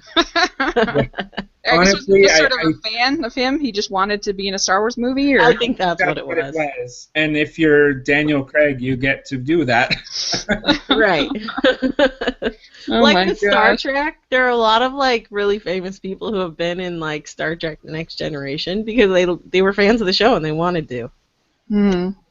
Well, Simon Pegg, he plays the guy at the trader at the beginning, the big bulgy trader, and he's like a hardcore Star Wars fan. Simon Pegg. He made a whole documentary about his love of Star Wars. Funny. Yeah. Anyway, so Ray, this is Joe. He says Ray resisting Kylo Ren's torture methods caught me off guard because before the movie came out, I thought Finn was going to be the Jedi, but then I realized that everything Finn did with the saber showed that he was obviously not in tune with the Force. Yeah, I agree. He was physically strong, and so he could handle the saber, but he was not adept with it by any means. Even a wounded, injured Kylo Ren was completely dominant to Finn. Oh yeah. But you gotta love him for trying.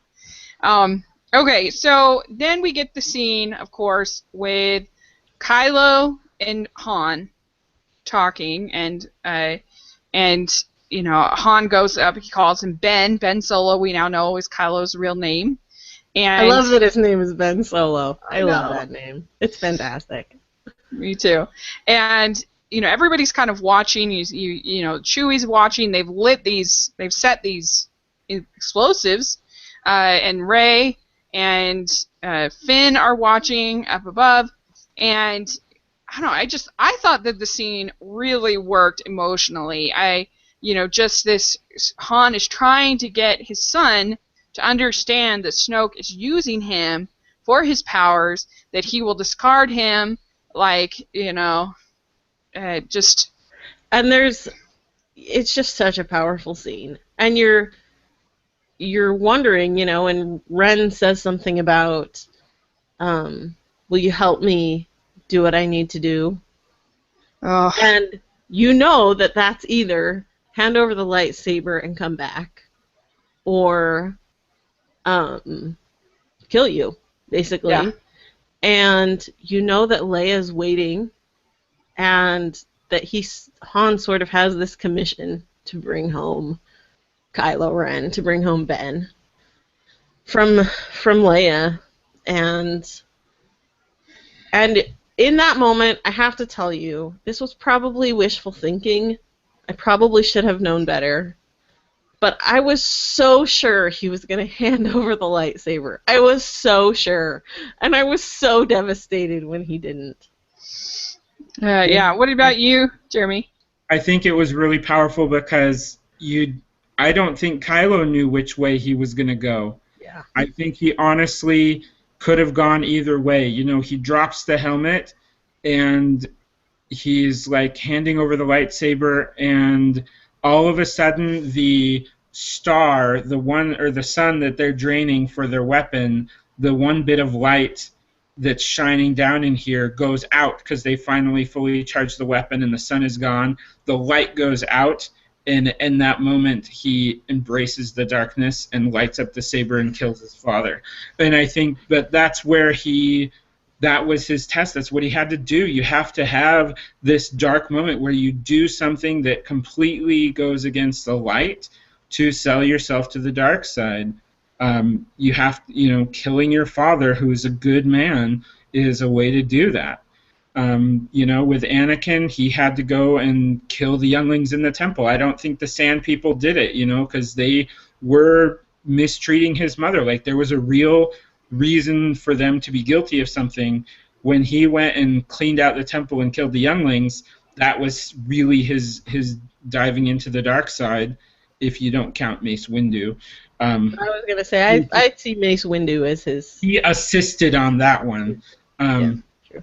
Mm-hmm. But I really like Kylo in this scene. He and Harrison Ford, and then just having the afterward Han, puts his hand on his face, and it's like his last moment is just like just so much power there and so much emotion. Again, like, I wasn't like Abby where I cried the entire rest of the movie, but there was a grown man sobbing in my seat. So yeah, it definitely got to me. I know that some people kind of guessed it because it was Harrison Ford and he has been kind of grumbly about the franchise and some of those things, but I didn't. I'd seen his interviews going into it, and he seemed very positive about his experience, so I wasn't convinced about that. And I as it was going, I kind of thought, it's not going to end well for Han, but it kind of makes sense when you look at New Hope, and that there had to be sort of a sacrifice. Mm-hmm. The Obi-Wan sacrifice for Luke, and so now if this is Han is kind of the sacrifice, and I thought it was very emotional, and especially when Han puts his hand up to his son's face and holds it there, and that was very moving and very well done, and then you hear Chewie, yell out. Oh, that's probably where I cried the most, and. We have a cat named Chewie, and I came home and I hugged my kitty so hard. Yeah. And yet another bottomless pit in Star Wars. Yeah, you're right. You're right. I thought that as it was happening, I was like, "There you go, Jeremy. There's another bottomless pit for you." Joe says, I envy your reactions to his death. Unfortunately, some idiot spoiled it for me by showing a picture of Han getting stabbed by Kylo Ren in one of the movie groups I follow. Nevertheless, it still hit me, especially with Chewie's reaction. And, I'm one that thinks that most people are overly spoiler paranoid, and it kind of makes me crazy. But, even I recognize that that's a jerky thing. That's a jerk move. They should kick him out of your group.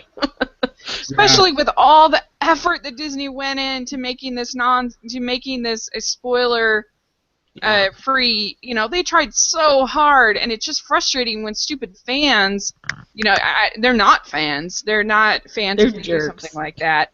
That's just really awful. I will say I was somewhat preparing myself for Han Solo to die earlier outside of Maz's palace, when Han sees Kylo carrying Rey onto his ship.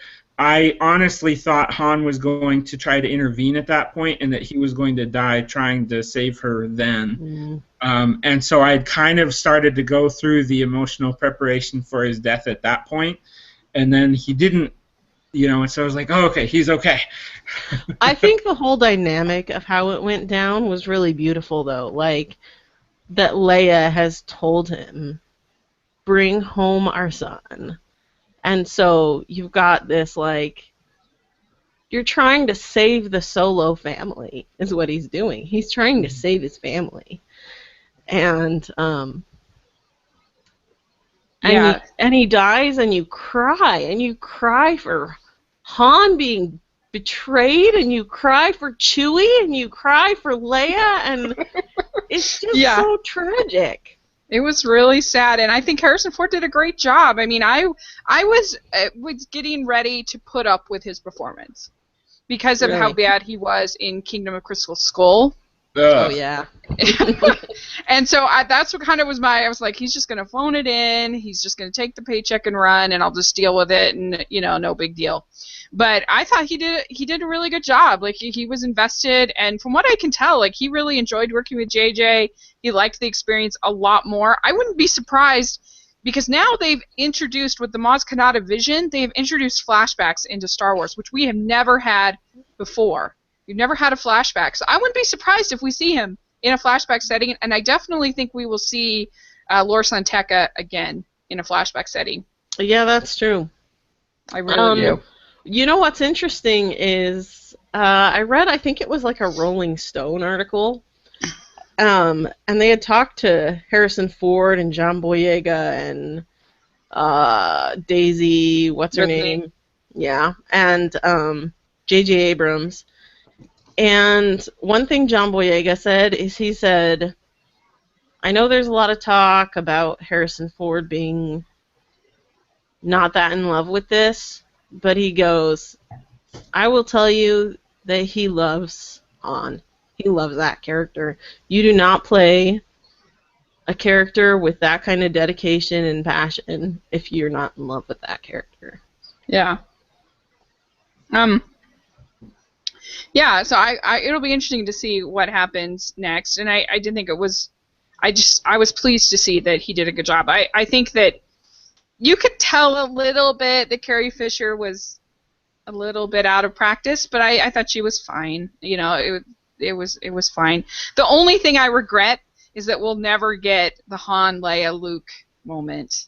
That's the only thing. I was like, oh, that would have been so cool. Yeah. What are you gonna do? And Joe just says Han's entrance was awesome, especially with the audience applauding. Oh, and yeah.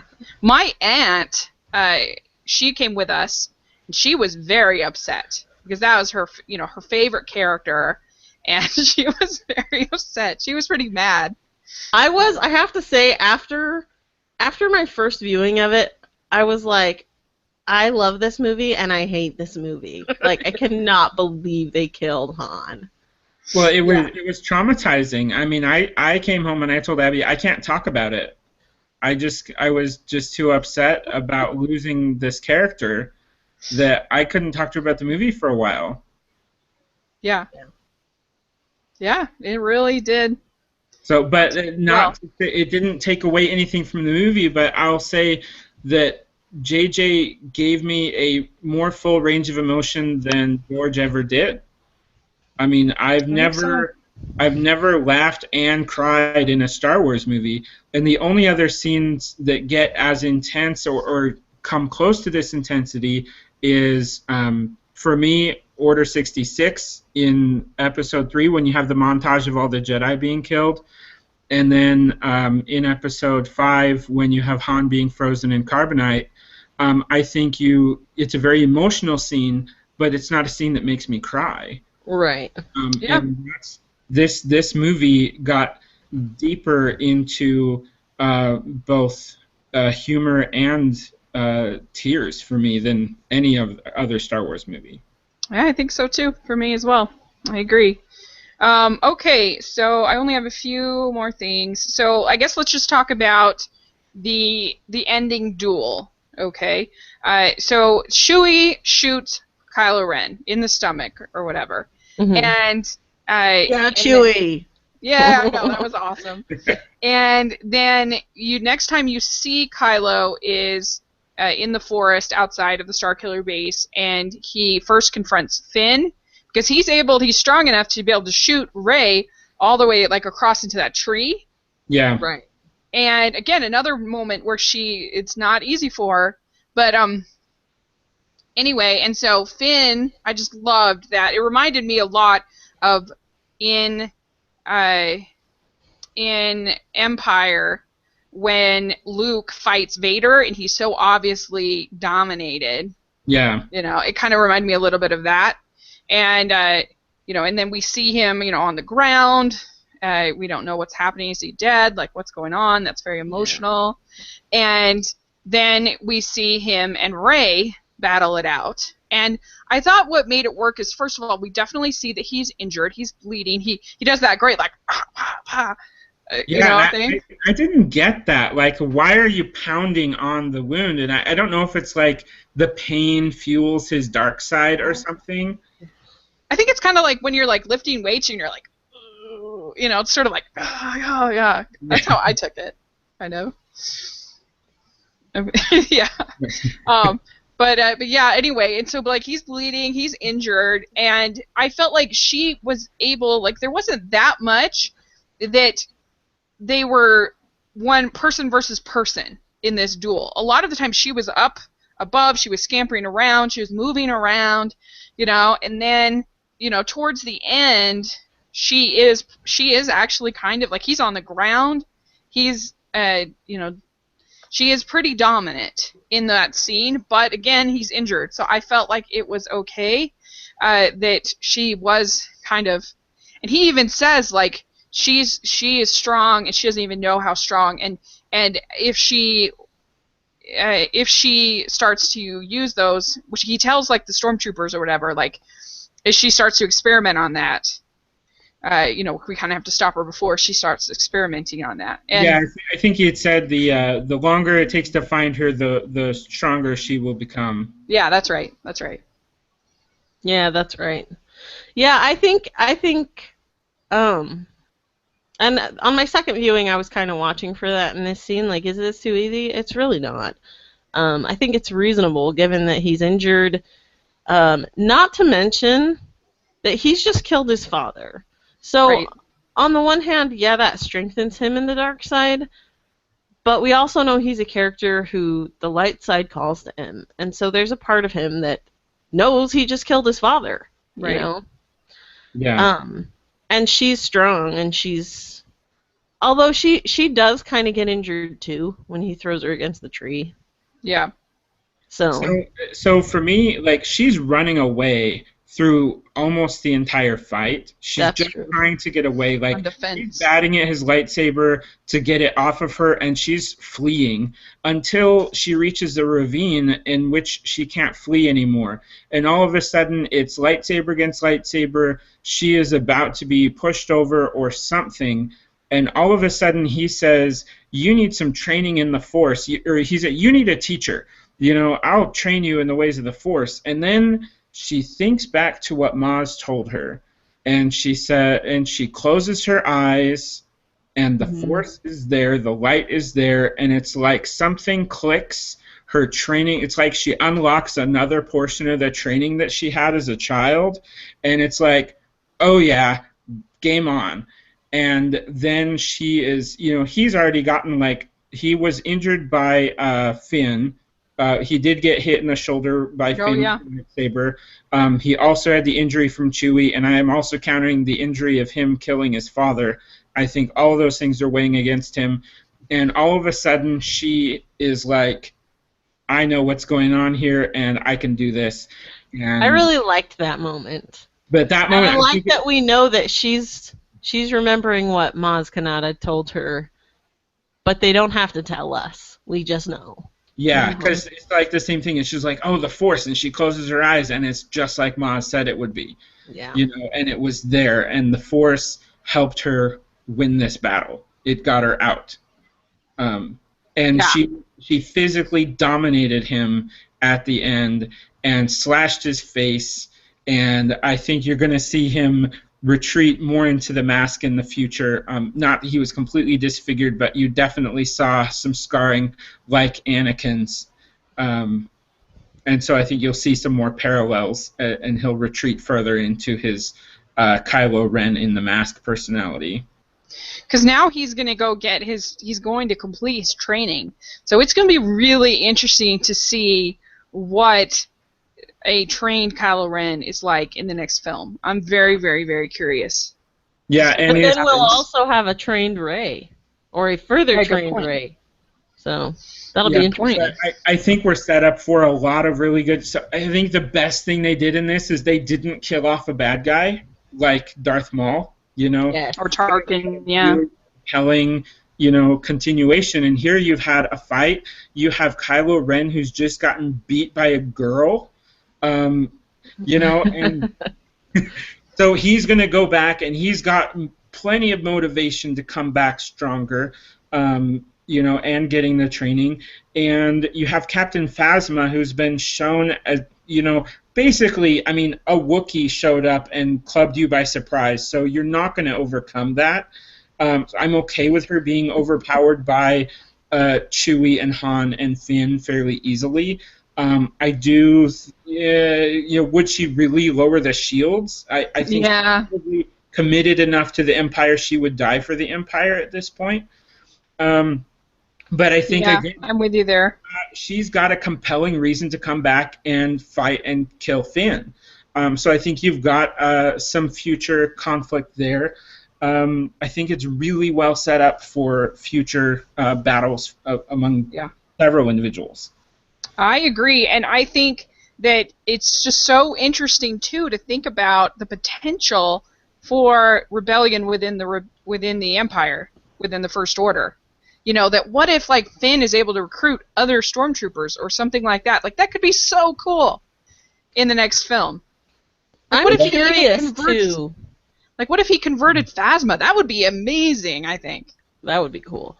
So I'm cool. curious too about Finn. Like, it's kind of interesting to me that, like, basically he was taken as a young child, and they sort of brainwashed these kids into being super devoted to the First Order. Just like the Jedi? But yeah. Good point. But it's interesting to me. This is actually one thing I felt was a little bit far-fetched. It makes sense that that this whole annihilation of this village is Finn's first real battle on the ground. So it does make sense that he would have a negative reaction to that. But to turn against the First Order is pretty big, because you don't just undo all those years of sort of brainwashing and indoctrination with one moment of, holy crap, we're killing all these people. I don't know, like, though, killing a whole village, though, is a pretty epic moment, you know? Like, if you were going to be sort of convinced of it, that would probably be the thing that would do it, is the first time you're asked to kill a whole village. But, yeah, I mean, it's definitely a valid point that, you know, that I would be curious if they kind of got into a little bit more of that, like I said, in the next one, because I just think it would be so cool if there's, like, a revolution within... Because that's one thing that they've never done in Star Wars. There's never been a feeling of a wider groups, if that makes sense. It's always like a small group, even like in the battle scenes, space battle scenes, like you know, or you never get this sense of it's always just like a group of senators or a group of, you know, and it would be so cool if there was like a whole group within in the Empire, or a whole group within the Resistance, you know, or whatever, that kind of, I don't know, if there was just a bigger feel to sort of the messaging and everything and the rebellion, and that I think that would be so awesome. But anyway, real quick, let's just talk really long, but what do you think about the ending with, you know, you only got to see Luke for those few, you didn't get to hear him talk, but did you think that was effective, the ending? Yeah, I think it was. I think it was just enough, like, you see she got there, and you see he really is there. I actually really like it. Again, it's like the ultimate, like, we want to know what happens next. Does he say, "Why are you here? You're not supposed to be here. Get out of here"? Does he, you know, or does he like take it? It's like, "Oh, my daughter, you're finally here. This is amazing. Let's take over the galaxy." You know, I just think it was great. You know, it's just, you have no idea. You can't read him at all. really like you're not seeing surprise or fear or anything like that. It's just he's there and he sees her. I do think there's a little bit of watering of the eyes that I saw on his part. No tears, but I think it's there. So anyway, I liked it. What do you think of the ending, Abby? I liked it. I think it's perfect. We get that flash of Mark Hamill's face, and they left us wanting more, but we still had a sense of finality with the storyline of this particular movie, so we weren't totally left hanging. You know, Yeah. It's not like there was no resolution. Right. So we have resolution for the conflicts of this story, but now we really want to see the next installment. Yeah. And how great were the bookends from Luke Skywalker has vanished to here he is. You know. Yeah, it's true. Oh, and you know what's interesting? When Kylo Ren is reading her mind, he's like, "You're on an island all by yourself." And where's Luke? He's on an island in the ocean all by himself. I thought that was really interesting. I think he was talking about that like as a daydream she had. Like this is what she imagined. Yeah. Like where she's gonna find her. Yeah, like she's had 4 streams about this. I hadn't thought of that. Which is funny too, because that's exactly the information he was looking for. Is where's Luke Skywalker, and he saw it. That's true. I didn't think of that. Yeah, that's very true. So All right, I think that I did want to go back on the Finn thing Abby mentioned, and then she stepped out. I don't think, like, now he's obviously against the First Order, but for most of the movie, he's just trying to run away.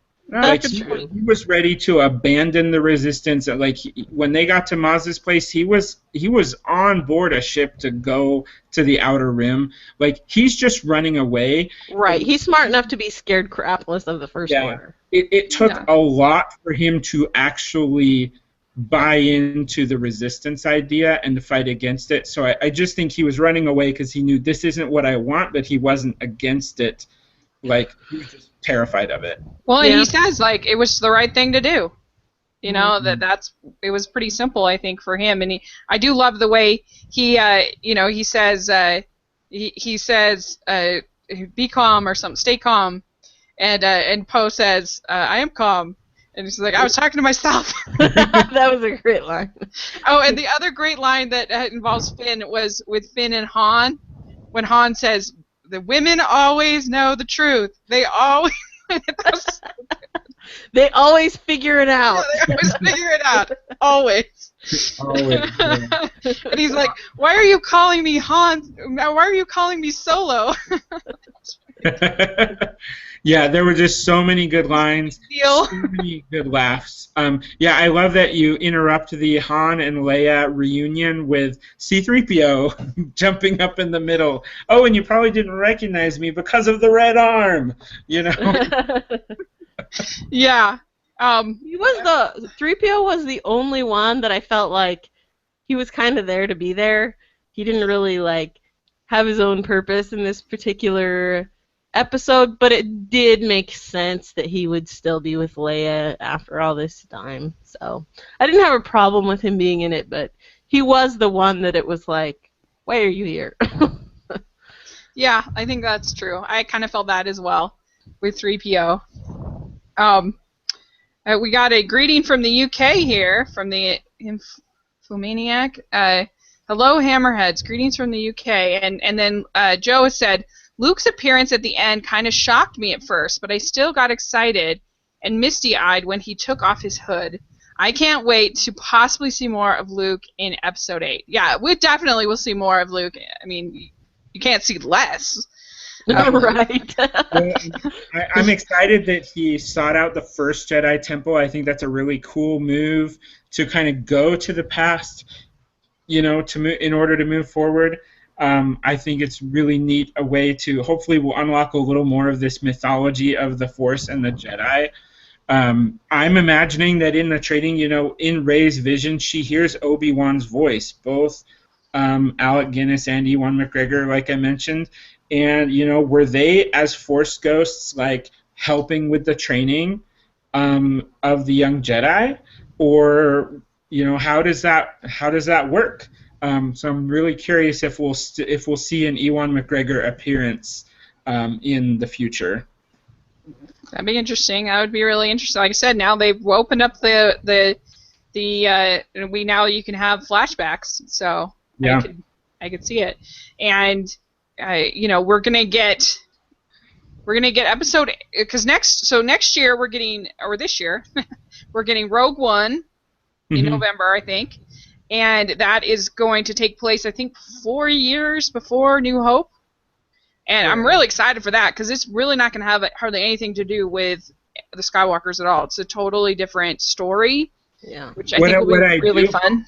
I hope that this is partly related to the mission that recovers the plans for the Death Star. Oh, I think that's what it is. Okay, that's my hope. Is that's a really great way to tell a story that will be interesting and close, but not. Yeah. Not quite in the same vein. Yeah. Yeah, I think it's going to be gritty. I think it's going to be different. And so I'm really looking forward to that. And then and that's directed by Gareth Edwards, who did the recent Godzilla, which I was mixed on, but I see potential in him as a director. And then we have Ryan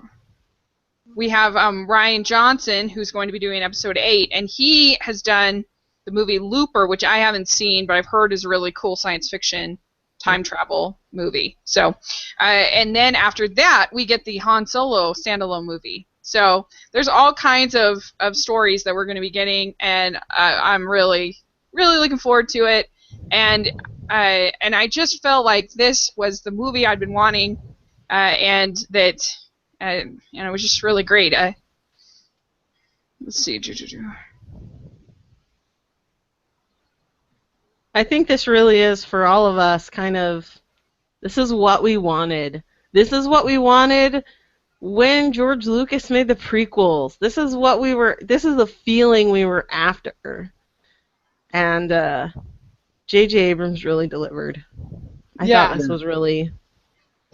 I think that's why it's had such an incredible reaction in the theater. People are just eating this up, and they're going and seeing it over and over and over, and the theaters are still full because we were hungry for it. I think you got a lot of that with Jurassic World, but this, to me, was so much better because you had way better characters that were smart and that were fun, and it wasn't just like, oh, look, they're in one of the old Jeeps. Oh, look, they're in, there was so much more to it than that. But sorry, what were you going to say, Jeremy? Yeah, I was just going to say I would trust J.J. Abrams with anything now. I mean, after Star Trek in 2009, I just felt like he did a phenomenal job with that, really resurrecting that as like the original. Basically, you have the original characters back. They did an amazing job with casting and acting in that film, and made Star Trek new and current and awesome. And he's done the same thing with Star Wars. And Star Wars honestly needed kind of a reboot after the prequels. So I really would trust him with anything. I honestly, I'm a big Ninja Turtles fan, and I wish that he was doing it instead of Michael Bay. Explosions! We can all agree on that. Oh, man, he could do the Transformers. Oh, he would do such a better job. And there was notable lens flare in this movie, but it was really well done. It was appropriate. It wasn't, like, over the top. So I mean, it's true. He's basically rebooted 3 franchises now, because he basically rebooted Mission Impossible after Mission Impossible 2 was really bad, and he did Mission Impossible 3, and then now he's done Star Trek, and now he's done Star Wars, and so pretty impressive. I didn't realize he did Mission Impossible 3. I didn't see that movie because the second one was so bad. Yep. We do have one comment here. It's from the Infomaniac. It says, with The Force Awakens out now in cinemas, the demand for Star Wars guests is going to be high at conventions. Back in November, I met Kieran Shaw, who was an Ewok in Return of the Jedi, and he played Tito in the new film. So that's very true. And I have, see if you can see it. Nice. Can you see it? It's Carrie Fisher. Yes. That's so I awesome. met her at Comic-Con. That's And you rad. can't really see it, but her dog is actually in the picture. Oh, cool. Funny. Um, but yeah, no, that's very true. And see, Joe says, I've seen some people say that they're glad that J.J. Abrams isn't doing another Star Wars movie since they argue that he's just a copycat. I disagree, since they're similarities to the original, but not a complete carbon copy, as some have claimed. Totally agree. Yeah, Oh yeah. I agree. Like I said, with the Actually, kit analogy. I'm actually terrified that JJ isn't doing episodes 8 and 9. I'm really, really apprehensive about somebody else taking the reins. But hopefully they take cues from him and do it justice. Yeah, if they're smart, they'll kind of keep his ball rolling. Yeah, I think so. This thing has been so well done by the folks at Lucasfilm. Kathleen Kennedy is the name of the head of Lucasfilm, and she's just done an amazing job. And so I just feel like some people say, oh, it's a movie made by committee versus the prequels, which were definitely one man's vision. But Right. hey, I take it any day. It's sort of like the difference between like the Pixar movies are movies made by committee, but you're gonna They're tell me awesome movies. they're amazing. And so when you have these creative people, when you have them all contributing and all, and then you have one person who's at the helm who's kind of reining it all in and making something. And JJ loves Star Wars. He Yeah. loves Star Wars more than Star Trek. Yeah. Or Mission Impossible, like he loves this, and he was nervous to even do it, kind of like Irv Kershner for Empire Strikes Back, that I can't, can I do it? Can I take it on? And you just sense that, you just sense such a love for it, and for me, like, it was just so satisfying. It was so exciting. I had a few little things, but nothing that stopped me from just enjoying it so much, and I can't wait to get it on Blu-ray and just watch the heck out of it. So, Oh yeah. and I'm just so happy to see little kids just loving the heck out of this film. Yeah, we have not. We have a 6-year-old, for those of you who don't know, and we have decided to hold off on letting her see this one. Yeah. We felt like it was a little too intense. I know lots of kids her age have seen it. I can see that. I can see that. But Between the murder of the villagers, you have that. The Rathtars are pretty intense for kids who latch on to imagination sure. and dark things. And then, just some of the stuff with Kylo. Just things get pretty. It gets pretty intense. So, but yeah, it's fun to see a new generation. Mm-hmm. Growing up with Star Wars. By the time the next, Episode 8 comes out, she'll be 8, so she'll probably be ready to see them both. Yeah. So I will say I am hopeful because Kathleen Kennedy is in charge. I mean, you look at the list of movies that she has produced, and there are so many really good ones, going back to Temple of Doom, The Goonies, Back to the Future, just so many, Jurassic Park, that she was a producer on, and just I'm really glad that she's at the head of all this. Yeah, she's done an amazing job. I can't say enough good things about just what Disney did. They didn't Disneyfy it up. It wasn't like you look at what they did with like Maleficent or some movie like that. Where they tarnished sort of the original, in my opinion. This was just it's just so well done. The only thing I saw that was Disney was at the very end of all the credits. It finally said Disney. Yeah. But the rest of it was just Star Wars, and I love that you felt Star Wars from beginning to end, and they honored the past. They moved it forward. They took the as you said, the kit of Star Wars. They found some ways to make some new wrinkles. I think honestly this movie is going to be magnified by what we learn in Episode 8. I think it's going to make this one look better.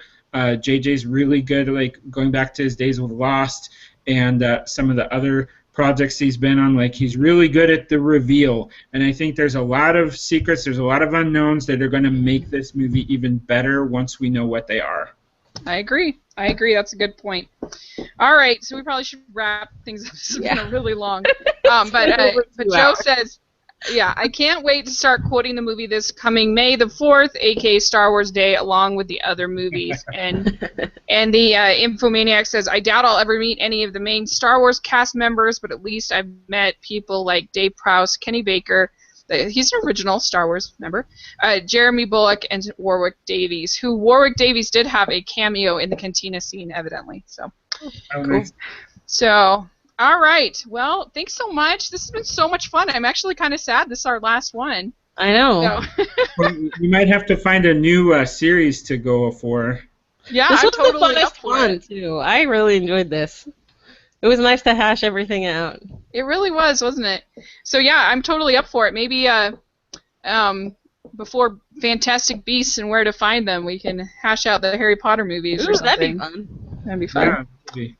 So okay, great. Well, thanks again. And where can people find you if they want to follow you guys? Thanks again for hosting us, Rachel. I can be found at Abby_Kid, ABBY_KIDD on Twitter, and a couple other places. And we have a blog, jeremyandabbyadopt.wordpress.com. And I am on Twitter at Jeremy_Kid.